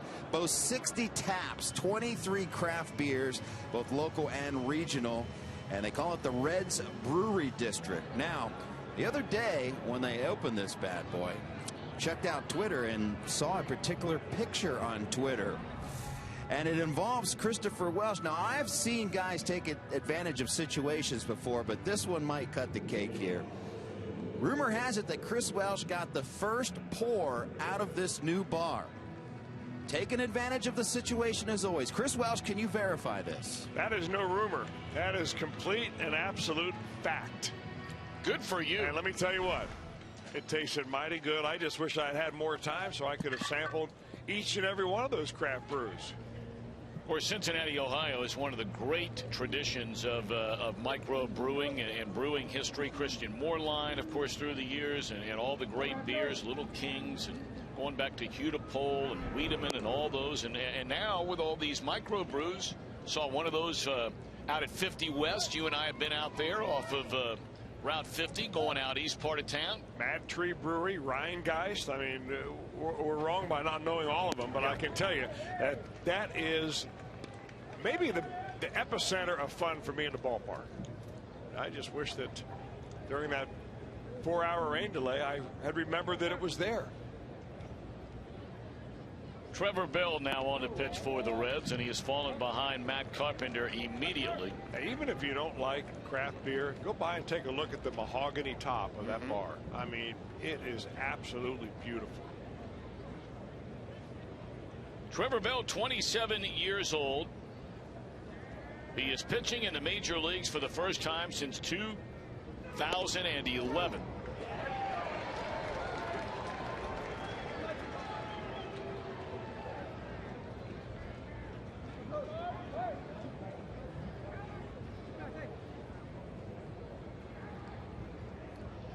Signed to a minor league contract prior to last year, and boy, did he put together a good year for Louisville and Pensacola. Started the year Double-A, 27 games, ERA at 1.7. He's come all the way back from injury in 2011.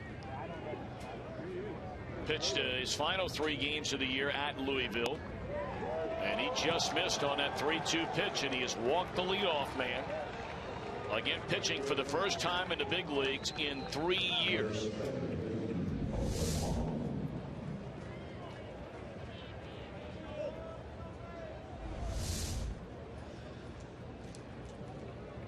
Told the story a number of times when Bell was putting together a great spring. He grew up in California, but his grandfather, Bob Bell, for 25 years on WGN in Chicago, was Bozo the Clown. On WGN, right? And Trevor honors him. Even to this day, on his left arm, we don't have a good shot of it, but on his left arm, he's got a detailed tattoo of Bozo the Clown with the words, "These shoes will never be filled." I mean, Bozo the Clown was big everywhere, but I'm not sure you can even describe, because it emanated out of Chicago, how big Bozo the Clown was in that city. And because of that, when he was drafted by the Angels, he was the 13th and 14th round. There was an article in the Chicago Tribune about Trevor Bell and about his grandfather, who played Bozo the Clown for WGN. And of course, it came under the headline of, "He's got big shoes to fill." Well, those headline writers are always clever. Depends on who you are. Great kid, though. Hard worker. Wish him the best here, and wish him to be able to get a double play ball right here. Well, he came in, fell behind Carpenter 3-0, pumped in a couple of strikes, and did not get a borderline call on a 3-2 pitch. He's 1-2 on Colton Wong. Homer Bailey started it. Lasted 4 1/3 innings, 7 hits, 4 runs, all earned, walked 3, fan 3. Cristiani, an inning and 2/3, a hit and no runs, a strikeout and no walks. And now it is Trevor Bell making his Reds debut.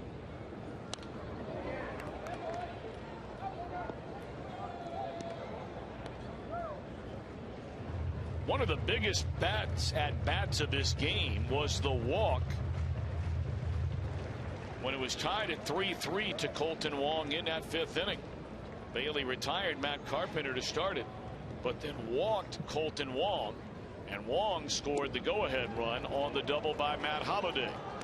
And that's where we stand here in inning number 7. 4 runs, 8 hits, an error, 5 left for St. Louis. The Reds 3 runs, 8 hits, no errors, 7 left.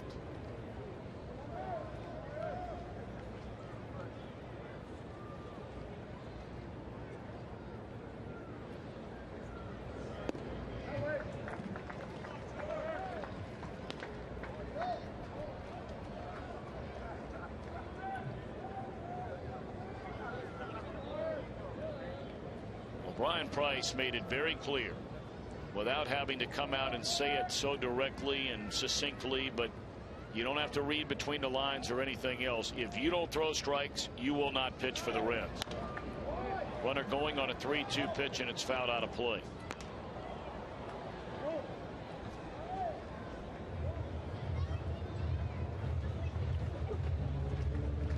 Flying down there. Alongside him there, Jay Bell, first-year Reds bench coach. Two got to know one another, became quite close during their days with the Arizona Diamondbacks. Same old true for Brian's pitching coach, Jeff Pico. Plucked him out of the Diamondback system.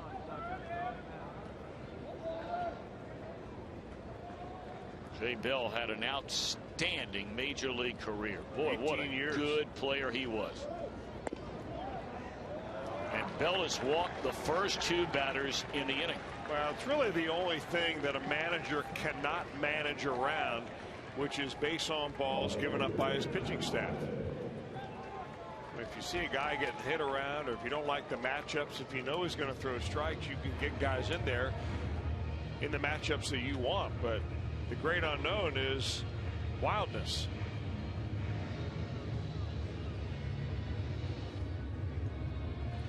Well, follow the Reds with MLB.com at bat for your iPhone, iPad, BlackBerry 10, Windows Phone 8, Android. Get scores, stats, highlights, live audio, and more. Text at bat to 31826 or visit Reds.com for details. A walk to Carpenter, a walk to Wong.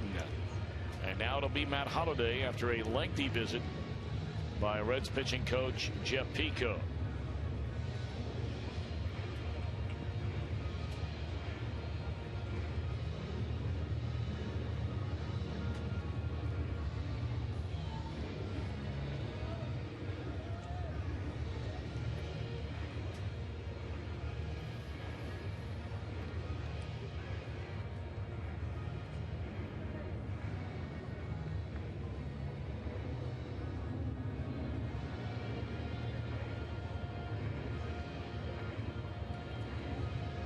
Now Brian Price coming out to visit very quickly with Joey Votto, and now Votto is sprinting out to talk with Brandon Phillips. Well, apparently they are calling for somebody out in that bullpen. Is the phone broken? Well, the home plate umpire is now letting Mike Matheny know what is going on. There are Jay Bell checking the phone. There are essentially 2 phones in the dugout. One is a phone out to the bullpen. The other is the hotline to your video replay advisor. And what you're not allowed to have in the bullpen or the dugout are cell phones or walkie-talkies or anything like that. So they're going old school using landlines. Well, they are letting the bullpen know that they want Logan Ondrusek to get up and start throwing in the bullpen, because Bell needs a compass to find home plate right now. Back in the old days, before they had bullpen phones, they used to run out of the bullpen. Every pitcher would have his own sign, his own signal. If you were tall like Ondrusek, you'd give the sign, put your arm way up there and say, I want the tall guy, or I want the guy with a mustache. 2-1, nobody out. It's a 1-run game here in the 7th inning. And Bill has work to do. He's got to go through the teeth of this Cardinal batting order, starting with Holliday, who broke the 3-3 tie with a double down the left field line off Homer Bailey in the 5th inning. Alan Craig next, and Yadier Molina would follow him.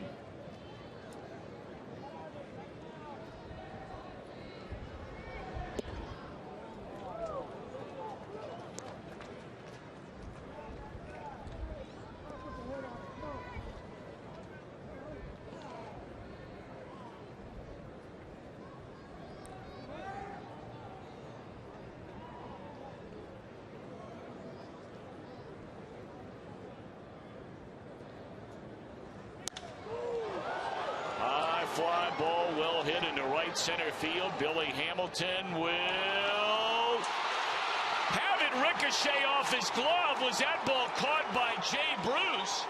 The ball thrown back to the infield. They're calling everybody safe, but I can tell you one thing. This will be our first example of a replay. It looked from where we sit, and we're a long ways away, as though Hamilton climbed the wall. It hit off his glove, ricocheted back towards the infield, where it appeared to have been caught by Jay Bruce.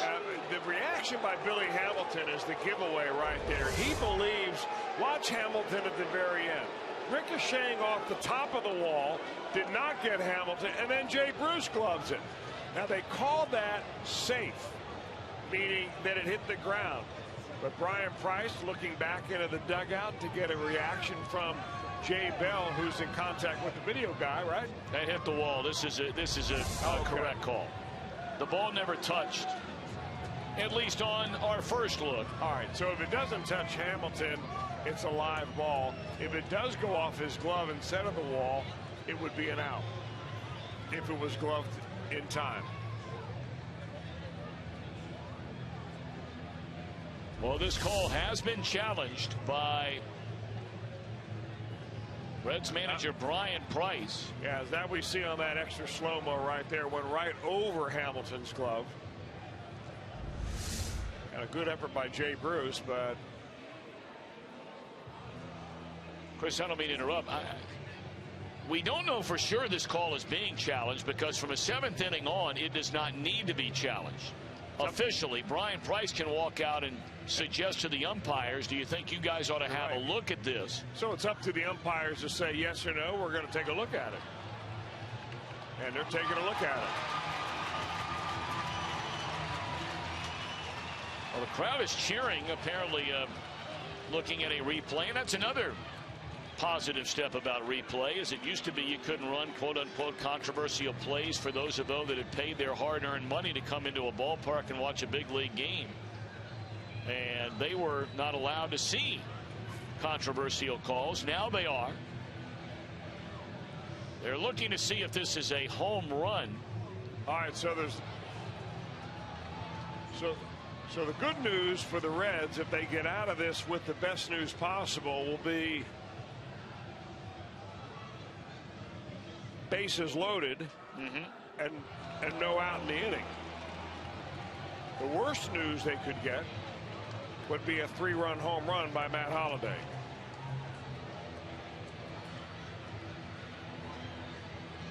So the good news ain't great, but the bad news is terrible.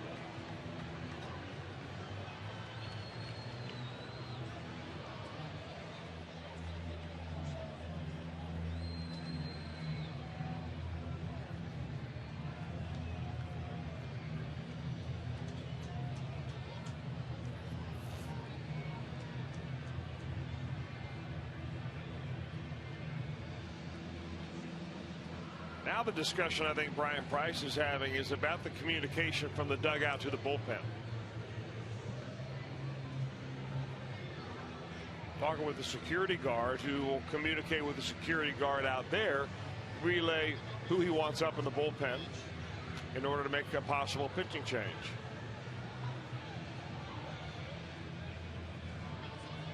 Well, we are waiting to know exactly what the call it is. It's supposed to have been relayed up here to the press box area. It is ruled no catch. A single, in essence, off the top of the wall by Holliday. So Brian Price brings in Trevor Bell, who threw the ball so well in spring training, but there, of course, is a third deck on this ballpark, and Bell comes in, walks 2 batters, nearly had one leave the yard, and in a 1-run game, he will depart with the bases loaded and nobody out, where you have the veteran Logan Ondrusek now coming into the game. So we'll take a break in the action. Still a 1-run game. Doesn't feel like it, but it is. We'll be back. Runners on base. Matt Holliday comes up and hits a long fly to right center field. And it looks like it either hits off the glove of Billy Hamilton or off the top of the wall. So the umpires see, and they're not really sure what happens, because if it does go off the glove of Billy Hamilton, it is then gloved by Jay Bruce before it hits the ground. That would have been an out. But the umpires want to get it right. Remember, after the 7th inning, the managers cannot ask for a review, but the umpires can do it on their own. And that's what they did. They took a look at it. They decided that it was a ball that went off the wall, was not a home run, so it's ruled a single by Holliday. Bases loaded, nobody out. New pitcher, Logan Ondrusek. And he walks in having to face Alan Craig with the bases loaded and none out.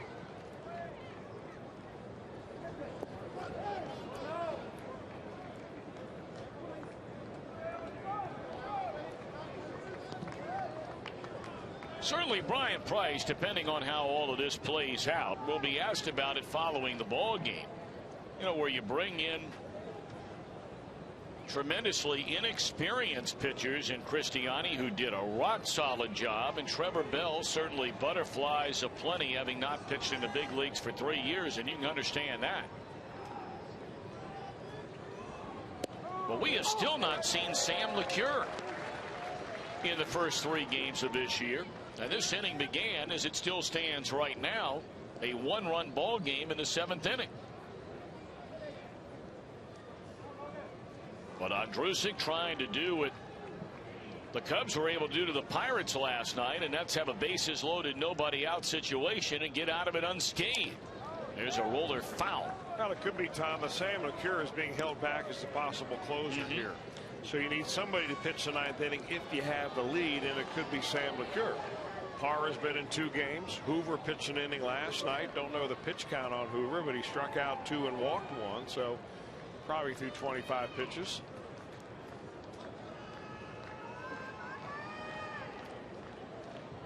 Now on Andrusik with the bases loaded, and Craig the batter. 4-3 Cardinals in front. Ooh, he barely got a piece of a breaking ball to stay alive.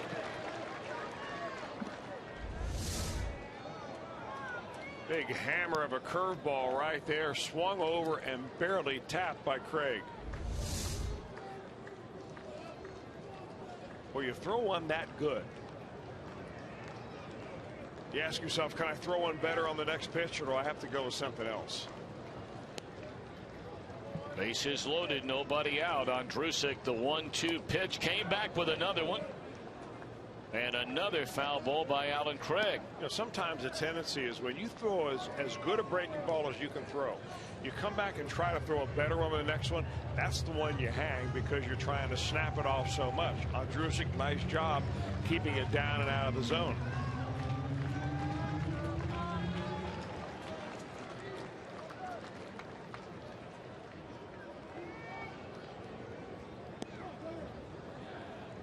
Three and 2 once more, and that one is in the dirt. 1-2 pitch sends it to 2 balls and 2 strikes. Reds had a 3-0 lead at the end of an inning. Cardinals got 2 in the 2nd, 1 to tie it in the 4th. RBI double by Holiday in the 5th. Reds had big time scoring chances in the 2nd. In the 3rd, they had bases loaded, 1 out. They had 2 on, 2 out with Bruce at the plate in the 4th, and they've been set down in order each of the last 2 innings. Votto off his glove will trickle into the shortstop area, and that'll be an RBI single for Alan Craig, and now it's a 2-run lead for the Cardinals, and they're still loaded and still nobody out. That's one of those plays in that area right there where Joey Votto is so far off the first base bag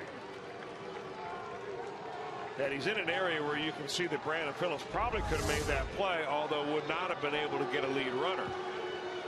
Off the glove with a backhand attempt. The Cardinals still have a chance to blow this one open.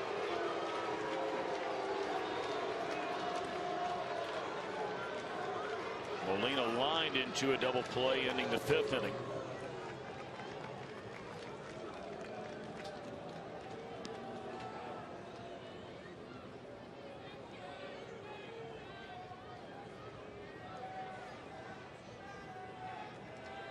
Well, at this point, realistically speaking, I mean, in a perfect world with the bases loaded and nobody out and you're already down 2, you'd love to come back into the dugout down 2 when you bat in the bottom of the 7th inning. We talk about it all the time, Chris. Damage control, and unfortunately, it's not being controlled. That one looped into center field by Molina.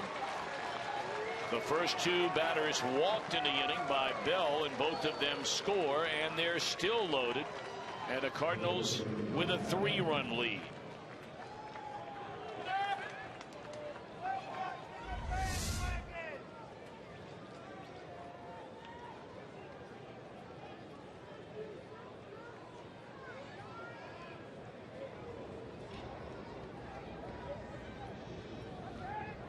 Now Matt Adams. 5 straight Cardinals have reached base to begin the 7th inning.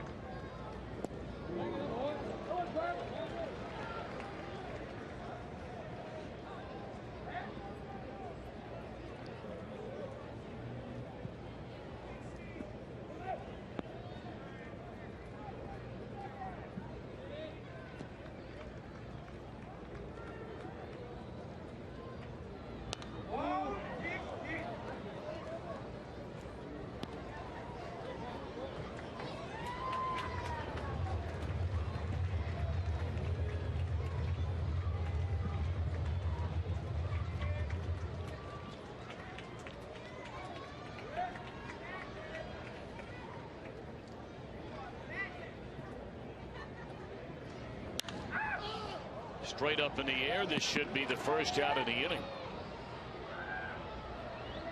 Infield fly rule in effect there, signaled by the second base umpire Gary Cederstrom. So one away in the inning as they get Adams to pop up, and that's the first time he's been retired in 4 at-bats today.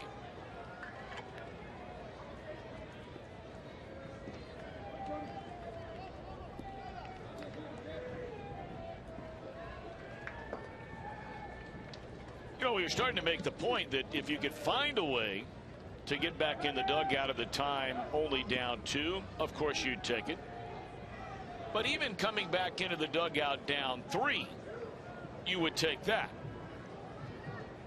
And there's still a chance with the bases loaded and 1 out. Peralta, the batter, down a strike.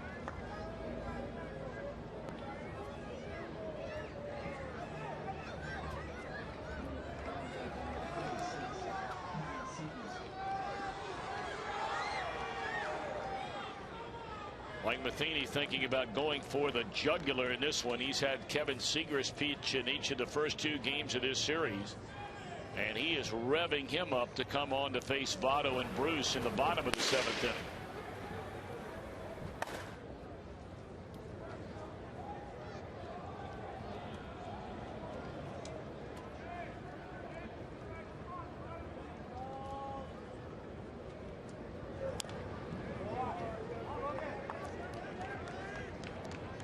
The Cardinals from here leave and go to Pittsburgh for a weekend series, where they're somewhat concerned that the rain that comes through Cincinnati will meet them in Pittsburgh.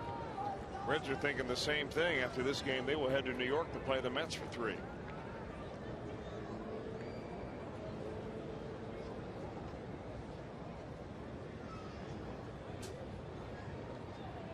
Oh, and 2 on Johnny Peralta. And now a ball and 2 strikes. Holiday, the runner at third. Craig on at second, and Yadier Molina at first base. The inning began with the Cardinals in front by 1 slim run. Trevor Bell on from the Reds bullpen, walked Carpenter, walked Wong, allowed a single that nearly left the yard in right center by Holiday. On came Andrusik.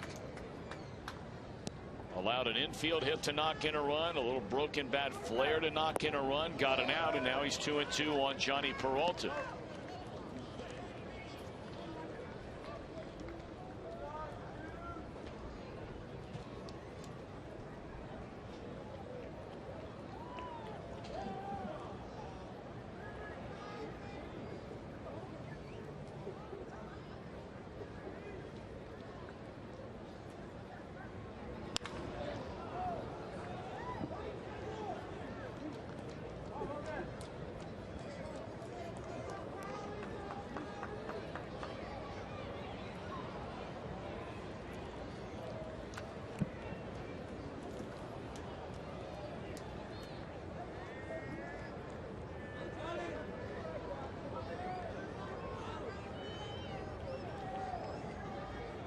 Two and 2 on Peralta. Straight up in the air. Once more, infield fly rule will go into effect. Kerwin Danley going to signal for that. And a couple of big outs for Logan Andrusik. Try and keep it at a 3-run game.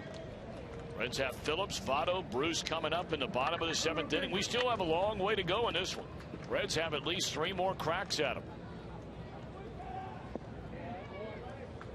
But Andrusik trying to nail down this final out and keep that spread at 3 runs.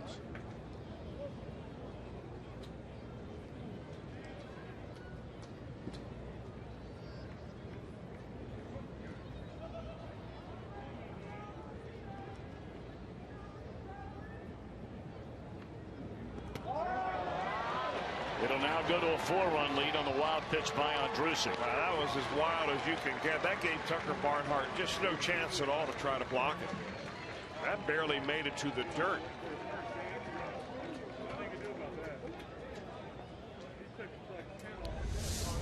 Couldn't tell whether it was a curveball or a splitter. That's a splitter right there. And man, that bounced about 4 feet in front of home plate.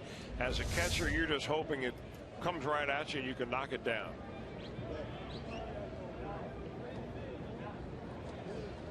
So now they're going to go ahead and intentionally walk Jay, and they'll face a pinch hitter, and right now that is Shane Robinson standing in the on-deck circle. He will become the 9th man to bat in what so far has been a critical 3-run 7th inning for the Cardinals.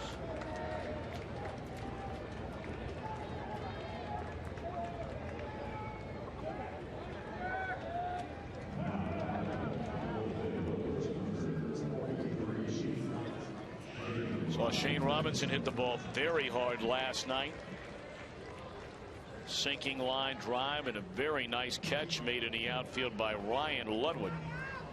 We also saw him hit the ball right on the screws, pinch hitting in the 8th inning on opening day. That was a diving stab made by Cozart to take away a hit. So tough luck through his first 2 at bats for Shane Robinson.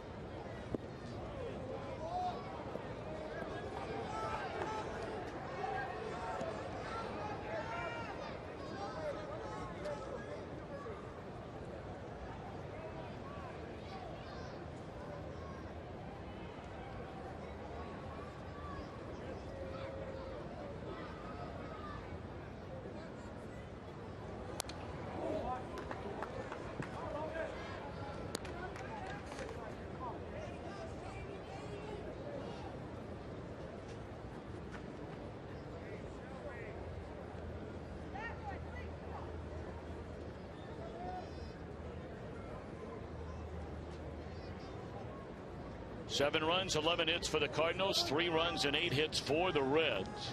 Bases loaded, 2 away, 1-1 pitch, and a ground ball to Votto, and he'll feed Andrusik for the final out. 3 runs in the inning, and the Cardinals lead by 4.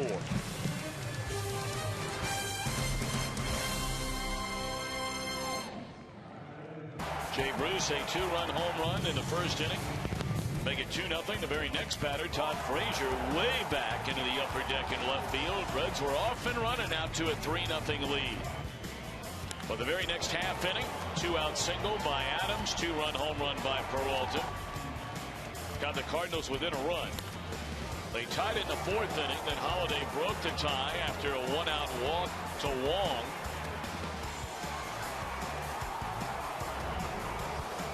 And then the Cardinals tack on, getting 3 more in the 7th. But we've got a ways to go here now. We're only in the bottom of the 7th inning, and it's only a 4-run spread. Kevin Manis, whom we've seen in each of the first 2 games, very hard throwing left-hander, will come on out of the Cardinal bullpen. Kevin Segrist, I beg your pardon. What'd I call him? A vapor lock there? You said Manis. It would be Segrist. I beg your pardon. Segrist, a hard-throwing left-hander. Segrist came on opening day, got Joey Votto to hit a ground ball that was kicked by Wong. Then he got a force out. They took him out of the game. Came on to face Roger Bernardina. That was the only batter he faced in the game last night. And Bernardina hit a fly ball to center field. So he's only faced through the first 2 games a grand total of 3 batters.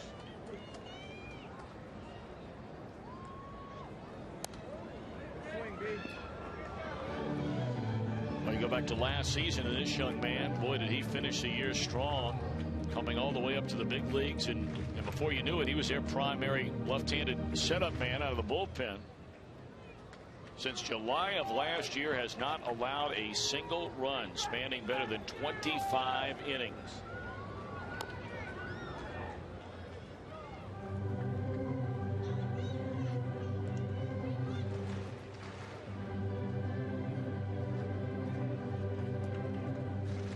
Now, he's come a long way for a guy that was drafted in the 41st round. Came out of Palm Beach Community College. I talked to him, I remember last year, about his growth as a major league pitcher. That's a nasty breaking ball right there. When you back that breaking ball up with a 94, 95 mile an hour fastball, it's a difficult combination to negotiate. But he said in college, you know, he's only throwing 88, 89 miles an hour, and all of a sudden, you know, over a couple of years, he grows, he gets stronger, he gets on some strength programs. The next thing you know, he's throwing the mid-90s. You know, Chris, it makes you wonder. And you see a lot of very young pitchers. I mean, I know you've worked with a lot of high school pitchers and a lot of college pitchers and amateur ball pitchers. Every time you tell that story, it makes me wonder how many young men out there that same thing could happen to as well. But what happens is, I'm wondering, I'm asking you, I guess, are you willing to take the flyer on Segras because he's 6'3", 6'4"? If you saw a guy who was 6'1" or 6 feet tall, 5'11", and he's throwing 88, 89 as a left-hander, you going to take a flyer on that guy? Well, I think it's a tough thing to do for scouting, first of all. Try to project somebody at 18 years old to see what he's going to be when he's 25. Sure. And you try to determine, I think, is he already a man at 18? Is he going to get bigger and stronger? In Segras' case, he was 6'5", very thin, wasn't built for any kind of stamina or speed. And little by little, as a late bloomer, begins to blossom, get stronger, and now that he's in his mid-20s, boom, he's a man.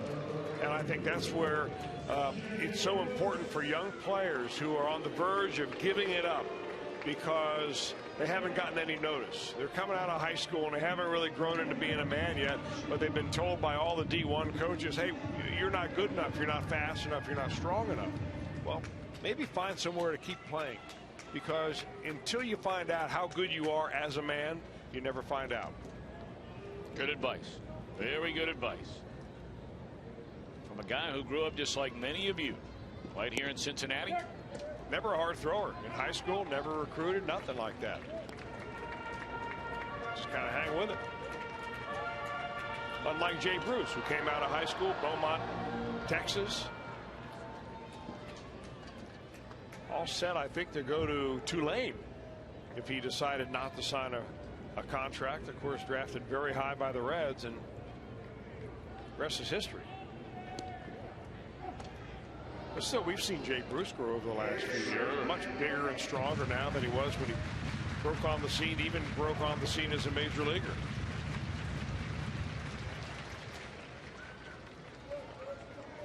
I mean, the best way to relate for, I think, a lot of sports fans out there is look at the growth, for example. Now their programs of getting in shape are very different, but just look at some of the kids you see maybe playing on a Friday night high school football field and what they look like at 17, maybe 18.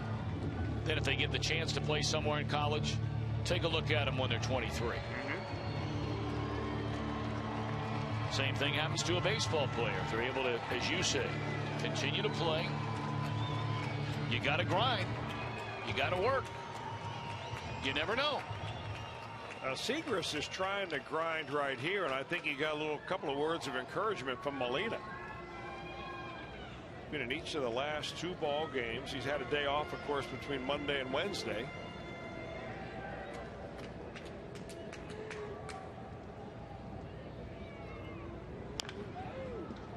I don't know how the Cardinals did it. I don't have a day-by-day for Segras in spring training, whether he did go back-to-back days. Some teams never do that all spring long. They give their relievers a day on, pitch an inning, get a day off, get a day on, and so on. Sometimes a closer, in an ideal world, they'll pitch back-to-back days, kind of get them used to it. But you wonder, maybe he might hit the wall here. 2-2 on Jay Bruce. And back up the middle, and that's into center field. And all of a sudden, Votto and Bruce, neither of whom had ever had a hit off Segras. Votto had never reached base off Segras. Draws a walk, and now Bruce gets a single. And like we said, boys and girls, a long way to go in this one. All of a second, there's 2 on with 1 out in the inning.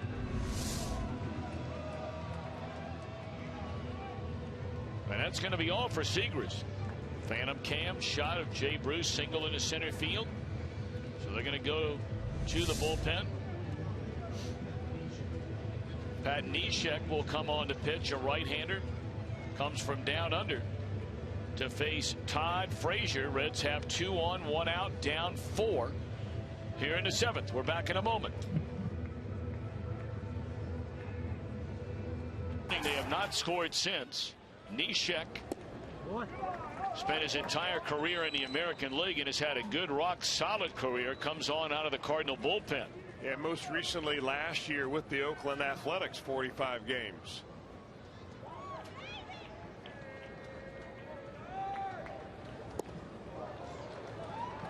One and one on Todd Frazier. Well, that whole delivery, when you come down around Laredo like Neshek does, he's trying to get you to bail. And he'll throw it on the outer part of the plate. If you bail at all, you're not going to put the barrel on it. Breaking ball off the outside corner, 2-1 to Frazier. Really got to commit yourself to stay right in there, which is a hard thing to do. When you see that ball coming, looks like it's coming out from behind your belt buckle somewhere. Reds trying to get back in this thing. They're only down by 4. And that breaking ball catches the inside corner to even the count on Todd Frazier. Heisey waits on deck.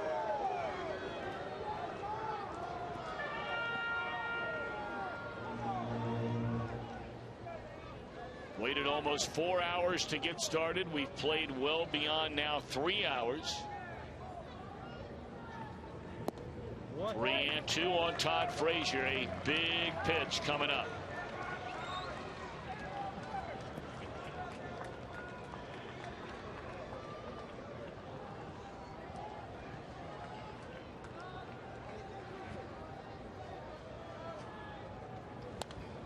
Came with a fastball, and Frazier fouls it straight back.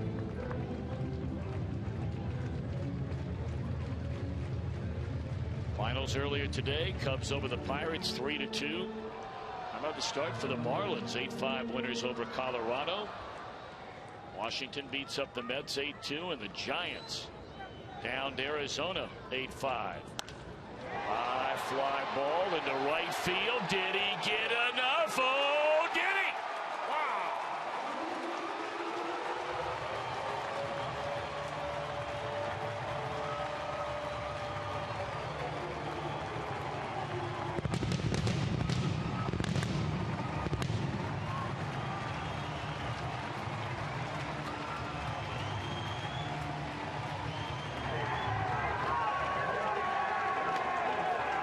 Todd Frazier, his second home run of the game. He drives in 3, and we're back to a 1-run Cardinal lead. Talk about being committed to the outer part of the plate. That ball was outer third. Commit to going the other way. 2 home runs on the day for Frazier. If you ask him which one he's the most proud of, he's probably happiest about that one. The first was a solo shot. This a 3-run bomb. But going the other way against a pitcher that was brought in to get you out, that gives you some kind of special satisfaction. 4th multi-home run game in the young career of Todd Frazier. Heisey in foul territory for Molina, and that's out number 2. So we said when the Reds had 3 more cracks at him, don't throw in that towel quite yet. Segras came in, walked Joey Votto after fanning the first batter in the inning. Jay Bruce served one into center field. Out went Segras, and on the home run by Frazier, out goes the scoreless inning streak for Kevin Segras. He is charged with 2 of the 3 runs. So he has a chink in the armor for the first time since July of last year.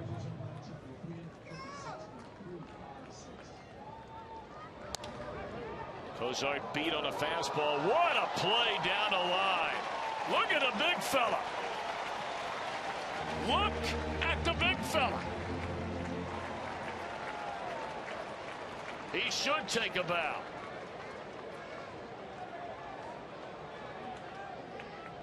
Man, that was a rocket down there.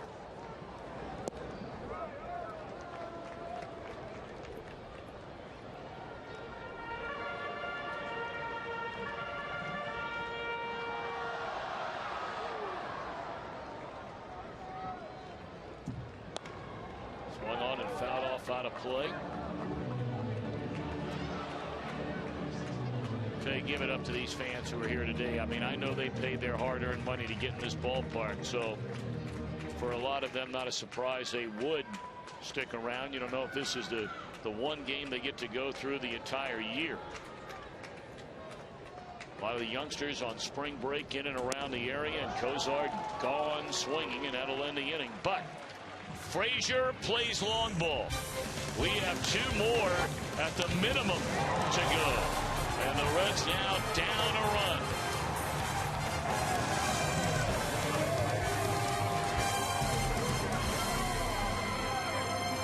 For St. Louis, 6 runs, 10 hits, no errors, 7 left for the Reds. My, oh my, what a difference today compared to the first 2 games of this series, where the Cardinals scored 1 run on a solo home run to win game 1, 1-0. Had 8 hits and 62 at bats.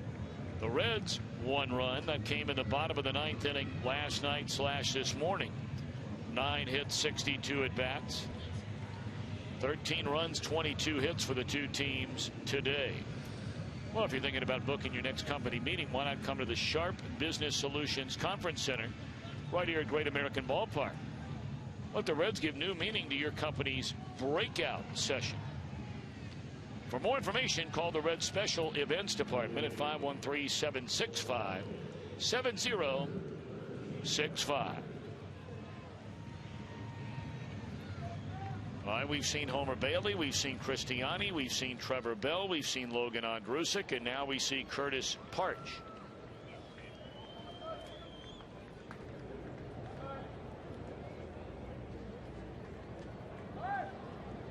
Tell you what, Logan Ondrusek did a pretty doggone good job in the grand scheme of things. Comes in with the bases loaded. He allows an infield hit to knock in a run. That was a 2-hopper that went off Votto's glove. He allows a broken bat flare into center field by Molina. Yes, it did knock in a run. A wild pitch brought in the other, but it could have been a lot worse than that. All 3 of those charged to Trevor Bell.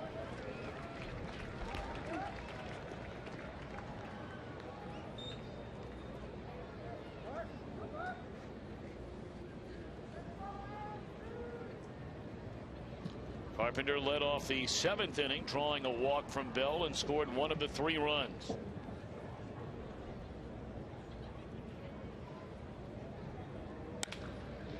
Hard hit ball, and Phillips snatches it up in backhanded fashion, 1 away.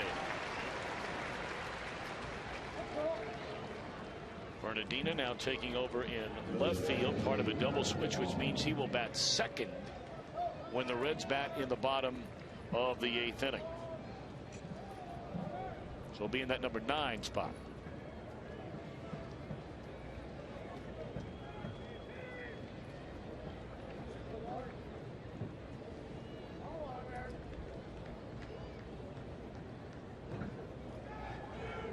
Tell you the folks who deserve a big tip of the cap. Those of you that work in and around this ballpark. Whether you're talking about the folks that work at the concession stands, though, that are trying to sell various products walking through the stands. I mean, most of the people that work in and around this ballpark did not get home. The grounds crew, but so many you see, but obviously far more that you do not see. Ticket takers, ushers, didn't get home, probably didn't get to bed till 2:30, 3 o'clock in the morning last night. Had to get here bright and early today for a scheduled 12:35 game. And they've done a great job as always. Well, you could never tell by looking at this field right now that we got several inches of rain here over the last 24 hours.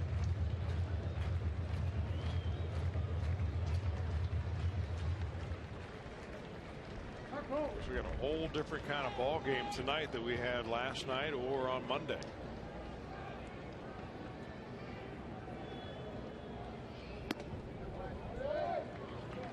One and 2 on Colton Wong.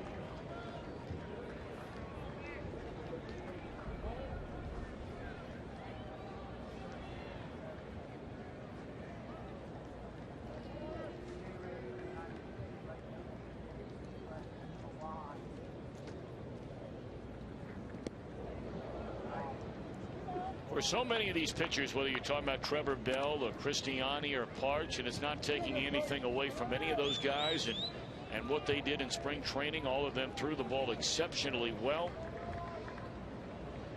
But now it's up to all three to try and take advantage of an opportunity given due to the injuries in the Reds bullpen to Broxton, Marshall, and Aroldis Chapman. It's a different role now for guys like Hoover, LeCure. Parra basically the same role. Logan Ondrusek. Good work by Parch here to begin the 8th inning on a pair of groundouts. You bring up a good point, Tom, because the first guy the Reds will probably get back would be Jonathan Broxton. Get him back fairly soon, hopefully in a week or two. And that means somebody's got to go.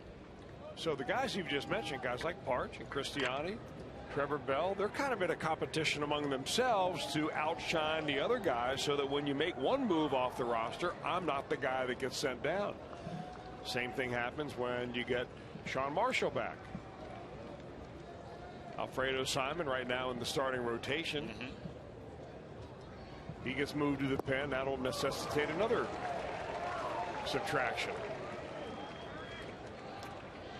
So the numbers game that is so prevalent in spring training is also played throughout the season.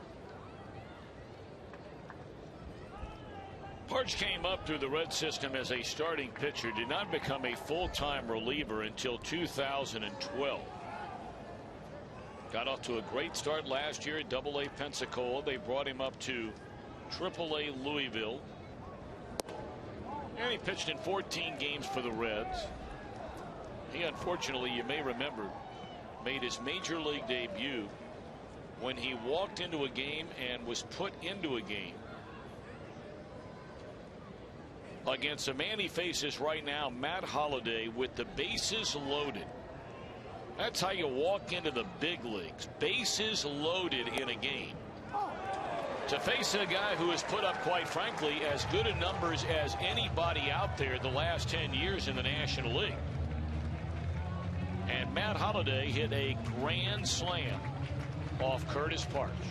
First time in Major League history that had ever happened, where the first batter a pitcher faced in his debut hit a grand slam. 1-2 on Holliday. You know, you almost wonder how many pitchers have walked in on a major league debut with the bases loaded. Now there are guys that have pitched themselves into the bases loaded. And there Jeff Brantley did so in his major league debut, and there have been others.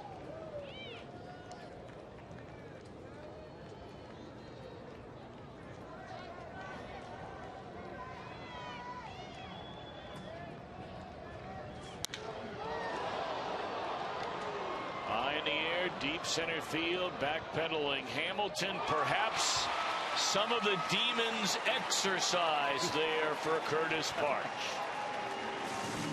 That demon took a long ride to be exercised. Take a deep breath. John Jay trying to run against him, and now he's still in search of his first major league hit. His team down a run as we begin the bottom of the 8th inning. Neshek came on from the Cardinal bullpen to replace Kevin Segrist. He gave up an opposite field 3-run home run to Frazier to bring the Reds within this single digit. Bernardino will follow. Cardinals are out of left-handers in that bullpen. They've used them both. Choate, who worked a perfect inning, and Segrist. Boy, how about that? That looked like a changeup, didn't it? Or maybe a slower version of his breaking ball. That looked as though it was creeping up on home plate.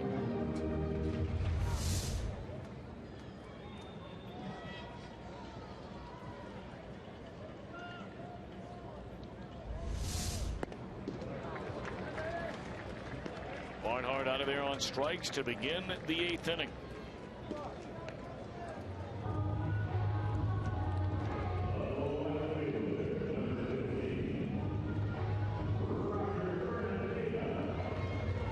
Of course, that's the way the 7th inning began when Segrist struck out Brandon Phillips. And a walk to Votto, single to Bruce, bang, home run by Frazier. We'll see what this 8th inning has in store for the Redlegs. Bernardino bats for the first time.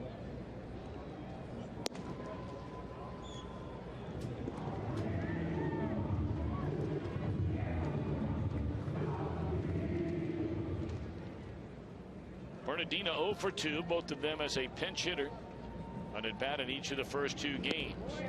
And there's that changeup. And you wonder if that thing is ever going to make it to home plate. That is a wicked pitch. Then he comes back with that. Which at 92 is nothing to sneeze at. I mean, it's all about upsetting the hitter's timing. He went from 72 on the change to 92. That comes back at 93.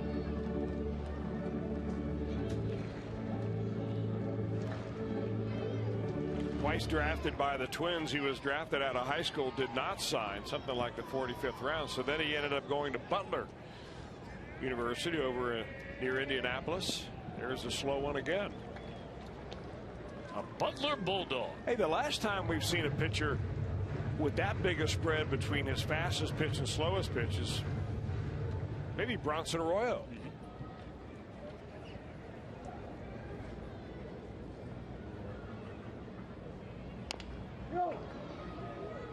That one at 70 miles per hour.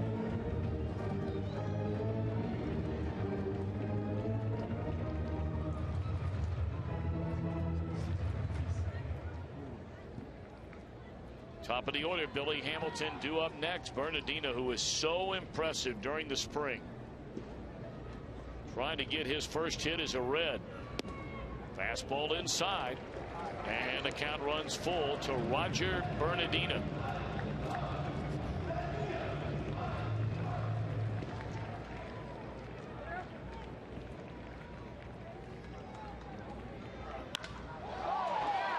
Line drive right at Alan Craig.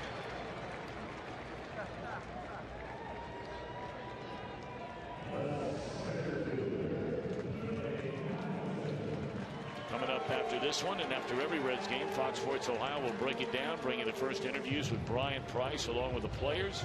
Reds Live brought to you by Kings Honda. 2 down here in the bottom of the 8th inning. Reds down a run, and Billy Hamilton the batter. Hamilton 0 for 4, 0 for 12 in this season opening series.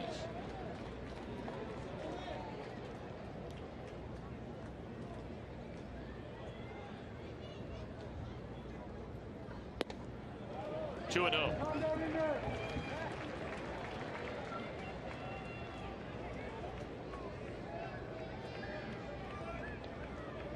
Boy, mentioned how he worked himself into a hitter's count back in the 4th inning, really the first time in any at bat. Wound up hitting a fly ball to right. Bounced it short his last time up. Now has gone 3 and 0.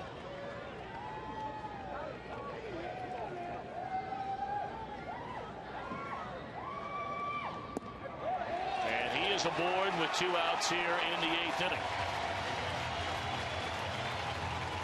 Got his first stolen base against the Cardinals when he made his major league debut last September. Wound up going 13 out of 14. The only time he was thrown out was when he didn't come out of the gate rather quickly, and a pitch out at the same time threw him out.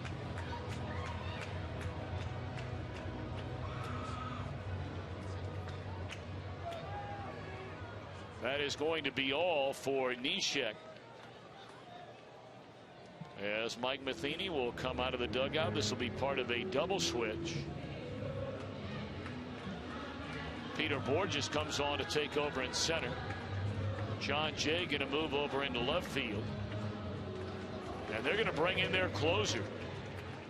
With 2 outs here in the 8th inning, Trevor Rosenthal. Brandon Phillips coming up. Reds down a run.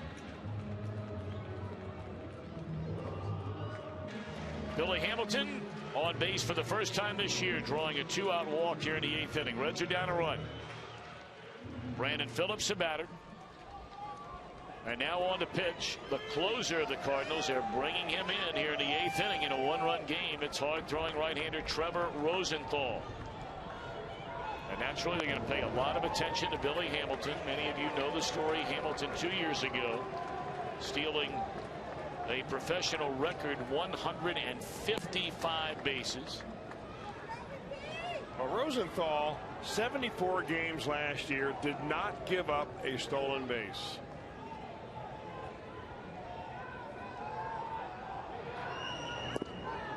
Phillips down, strike one.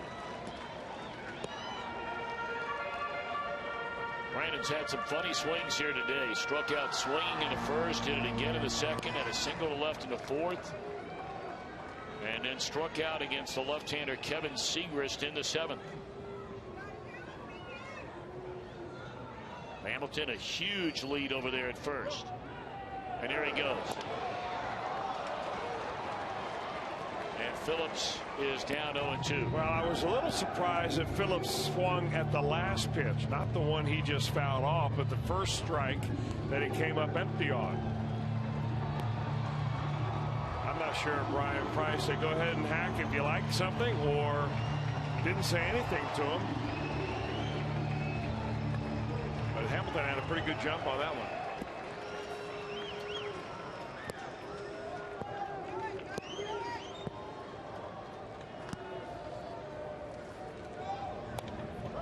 Rosenthal almost quit pitching there.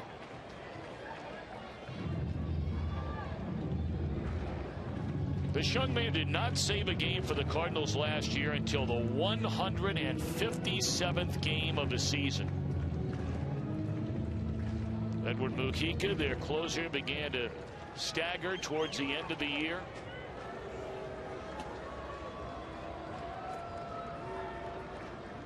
Oh, 2, there goes Hamilton, and another swing and a foul ball out of play.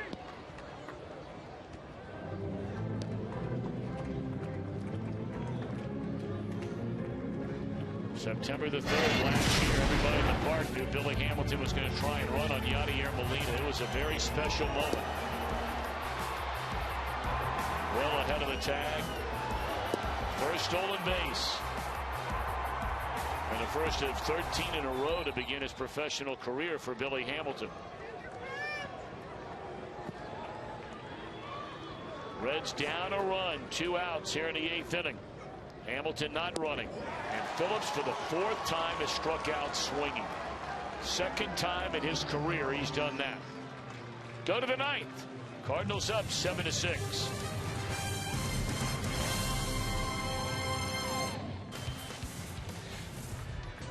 Players are flamethrower of the day, brought to you by Cholula Hot Sauce. 97 miles an hour. That qualifies as a flamethrower. And courtesy of Trevor Rosenthal, sets down Brandon Phillips. 4 strikeouts for Phillips. Our Cholula flamethrower of the day.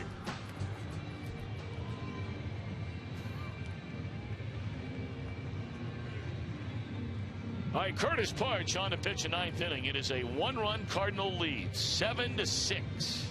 Reds will have Votto, Bruce, Frazier in the bottom of the 9th inning against a flamethrower indeed. That would be Mr. Rosenthal. Or he'd like to have as easy an inning as he did in the 8th. Parch. They look good. Got a couple of ground balls. Of course, that fly ball, I bet that got his heart moving a little bit, though, Chris.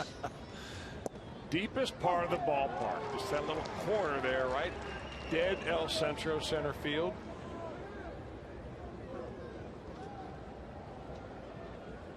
And I mean, Billy Hamilton's back. Got a little bit of a massage from that corner out there.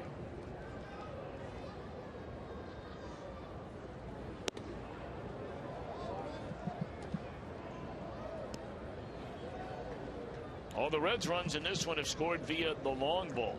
Bruce and Frazier went back-to-back in the 1st inning. And then Frazier, for the 4th time in his career, hit a 3-run home run to right center in the 7th, bringing the Reds within a run. 2-1 on Alan Craig. He had an infield hit for an RBI in the 7th.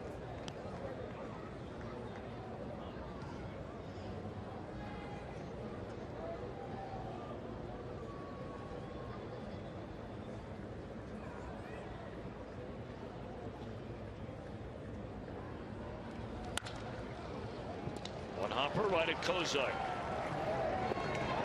That's the way the Cardinals start the 9th inning.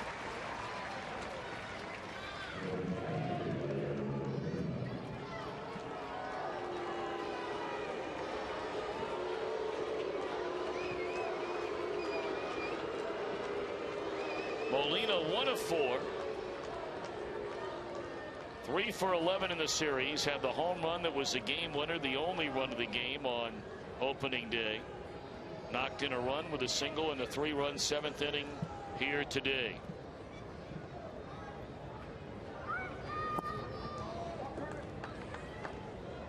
We've said it before, and undeniably we'll say it again. Like when we go to St. Louis next week and the Cardinal faithful are booing Brandon Phillips every time he gets in or around home plate to come to bat over the 3 days there, just like Yadier Molina does here. You know, don't you think, but though, you would take them on your team tomorrow if you could have it. Oh, absolutely. But don't you think, though, that the rivalry between the Cardinals and the Reds, there's not quite the same level of irritation with Dusty Baker not here, Tony La Russa not at the helm of the Cardinals? Just a little different. I mean, you still want to beat them, obviously. High fly ball off the end of the bat. Bruce will handle. Well, I don't think there's any doubt about that. I mean, those two guys, you look at Dusty Baker and Tony La Russa, I mean, they were going to toe for supremacy in the Bay Area there when Dusty managed the Giants, and Tony La Russa was in Oakland, and then of course La Russa comes to St. Louis. Dusty Baker comes inside the same division to Chicago, and then after leaving there, sits out 1 year, takes over as manager of the Reds. They become a divisional contender over the next 4 years, and no question. Parch is throwing the ball very well. Good looking changeup right there for Parch. I mean, he had Matt Adams convinced that that was a fastball. Now you got to get that final out. It's a 1-run game. You want to give your team a chance in the bottom of the 9th inning. Comes right back with gas at 96 after that changeup.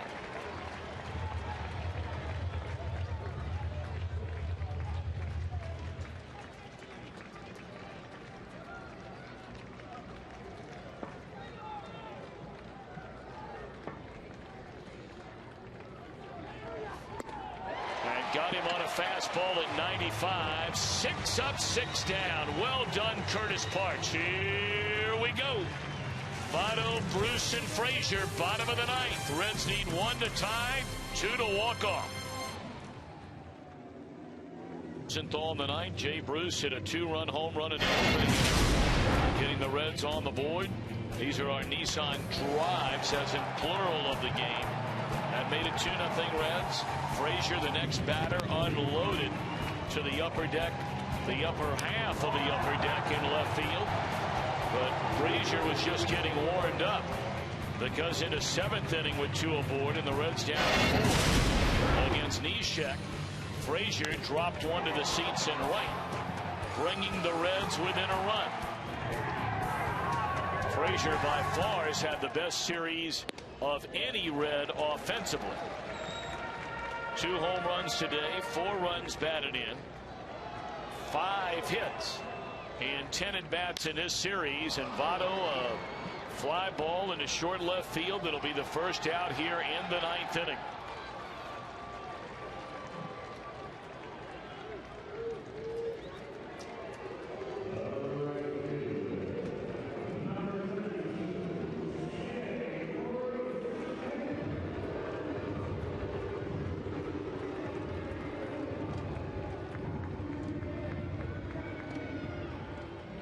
Alan Craig out in left field, Borges in center. We thought John Jay had moved to left. He moved to right.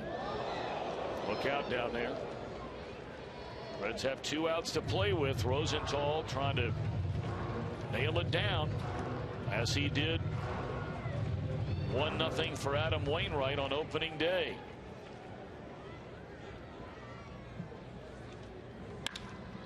Hard hit ball, but in short right field.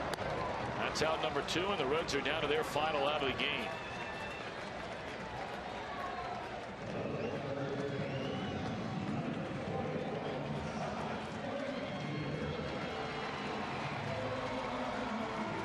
Homer Bailey giving a 3-0 lead in the first inning here today. and had to leave after giving up 4 in just 4 1/3 innings. Lance Lynn went the other way, started slowly and really got it together. Retired the final 4 batters he faced, getting through 5, and here's Frazier.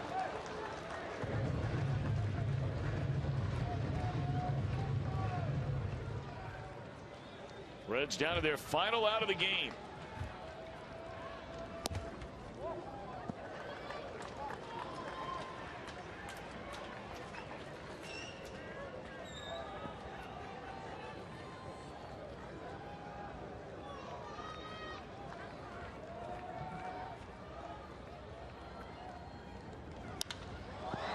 Just got underneath it.